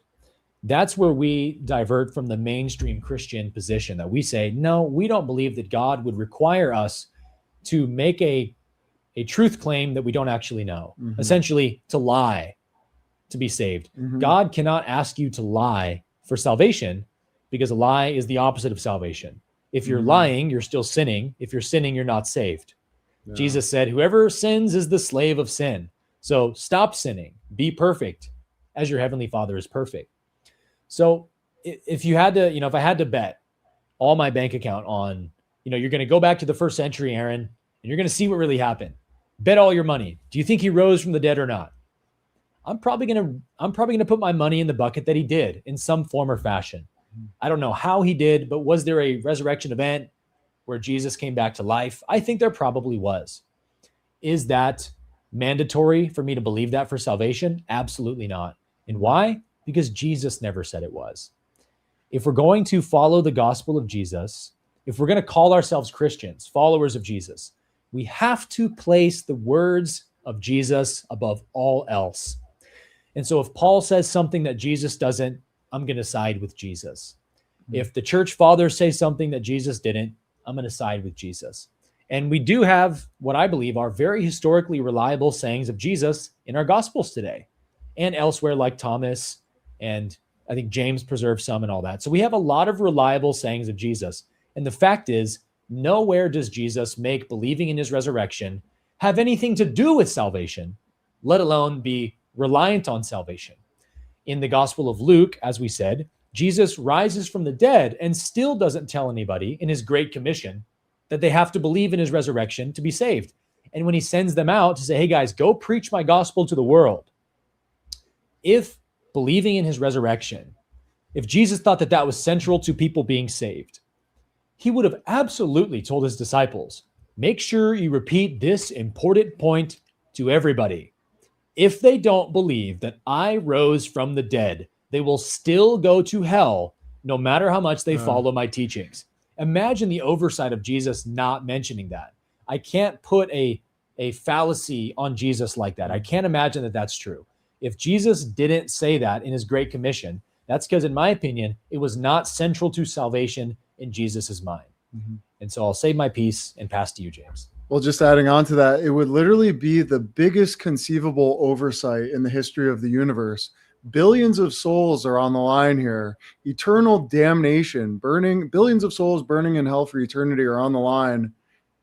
And he doesn't Jesus he doesn't mention that you have to believe in the resurrection. So that's why we focus on the early Hebrew Christian writings. For everyone who watched this and it piqued your interest, I highly recommend diving into the Clementine literature and the Didache and the Epistle of James.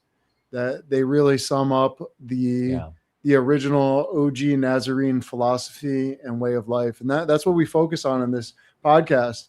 And as Cam's work dives so eloquently into, one of the greatest ways we can live this philosophy every day is the way we eat and living in harmony with nature and God's beautiful, incredible creation and these wonderful animals and other human beings. Just living a life of compassion and harmony with God's creation is really what Christianity is about. Well said, brother. Thank you. Cam, what do you got for us? Yeah, I just want to continue kind of to what you were saying, Aaron, that we know that it's not anywhere in the teachings of Jesus that this is some mandatory creedal profession that we have to have in terms of the resurrection. But despite that, like I said earlier, I believe it. I believe full-heartedly that some version of it happened. Like you said, it's so hard to know with the different depictions of what could have happened. But I think that the disciples were galvanized around something powerful that happened after the crucifixion. And to the extent at which that continued, I mean, there's so many rabbit holes we could go down maybe for another episode of like post-crucifixion Jesus and all the different possibilities there. I mean, the Mormons even have them going, to Latin America and stuff. But wow, I didn't know that. Right. But I think what's important about it, like we said before, is what it means for us in our own life. And even the late Gospel of John, which we know was really trying to push certain theological intentions. If you read the kind of core claim that I think people would go to around this question that we have about believing in the resurrection is famously John chapter 11, starting at, I'm just going to read it here, starting at verse 25. Jesus said to her, this is about, in the Lazarus moment, I am the resurrection and the life. He who believes in me, though he may die, he shall live. And whoever lives and believes in me shall never die. In that moment, he's answering to Martha. She says, about Lazarus, I do believe that he's going to rise again in the resurrection on the last day, to Lazarus. And Jesus is almost kind of like rebuking or responding to that. No, I am the resurrection, meaning the resurrection is now. It's an active participation that we're in a part of in this very moment. And his whole belief, we've talked about this on the podcast, is pisteo. It's that trust and obedience. It's not just some mental assent, some thought about the idea of resurrection. It's embodying it in your life. Yeah. So who cares what we believe or don't believe about what happened to Jesus after the cross? It's how is it manifesting and being embodied in our lives right now? And is it bearing fruit with others around us? And with how we tread through this life? Are we treading and carving the path of the way of life? Or are we recarving and forging the path of death through our actions? And so to me, resurrection just represents that coming to the way of life. And that though we may experience suffering and challenges, choosing that narrow path, just like Jesus and his message. This is the true pisteo, is we trust and we believe and we have obedience to the idea that take us all the way to the cross. We're not going to reject the way of life, no matter what threatens us to veer off the path. That's the kind of conviction that we need to have. And though we'll fall short on it, luckily we have the doctrine of repentance to quickly acknowledge that, have hopefully those around us who can point us in the right direction and come back into and resurrect our way right back into the way of life again. Yeah, man. Yeah, beautiful note to end on there. And we want to give a quick shout out to Christspiracy, Cam's film. We'll put the link for that in the show notes after the live. You guys got to watch the film if you haven't seen it. It is the Jesus Way in motion picture. It totally lays out everything we've been, the heart of the message we champion here. So we'll definitely put that incredible film in the description below.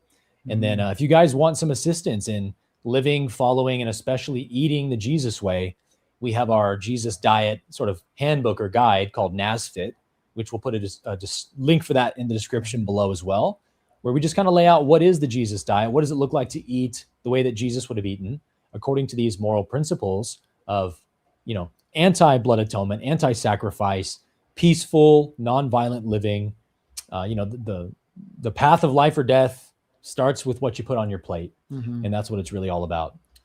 Yeah. And you can check that out at organicmuscle.com, but we include numerous historical attestations, scientific studies, nutritional studies. This is what the Essenes did to live past 120, according to, many like Pliny, Josephus, and whatnot.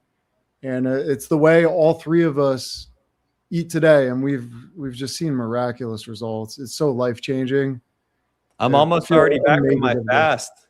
Look at that. That's after a 40-day fast. He's already jacked. You can't tell with my loose. This is my Easter Sunday clothes, but yeah, I've got some contraband under here. Trust me. Hiding those guns, bro. Well, Cam, thank you for joining us today, brother. It's been a pleasure jamming with you again and having you back on the podcast. And hopefully we can get you sitting right here in the near future. I can't wait. Is that, by the way, what is the stone made out of? Is that some kind of plaster? What is that? It is. Yeah. It's not real stone, obviously. Oh, you gave it away. Oh, shit. This is imported from Qumran. I believe it. I pisteo that is. Trust and obey this wall, bro. Kiss the wall. Oh boy. No. We're not going to do that. Not going to do that.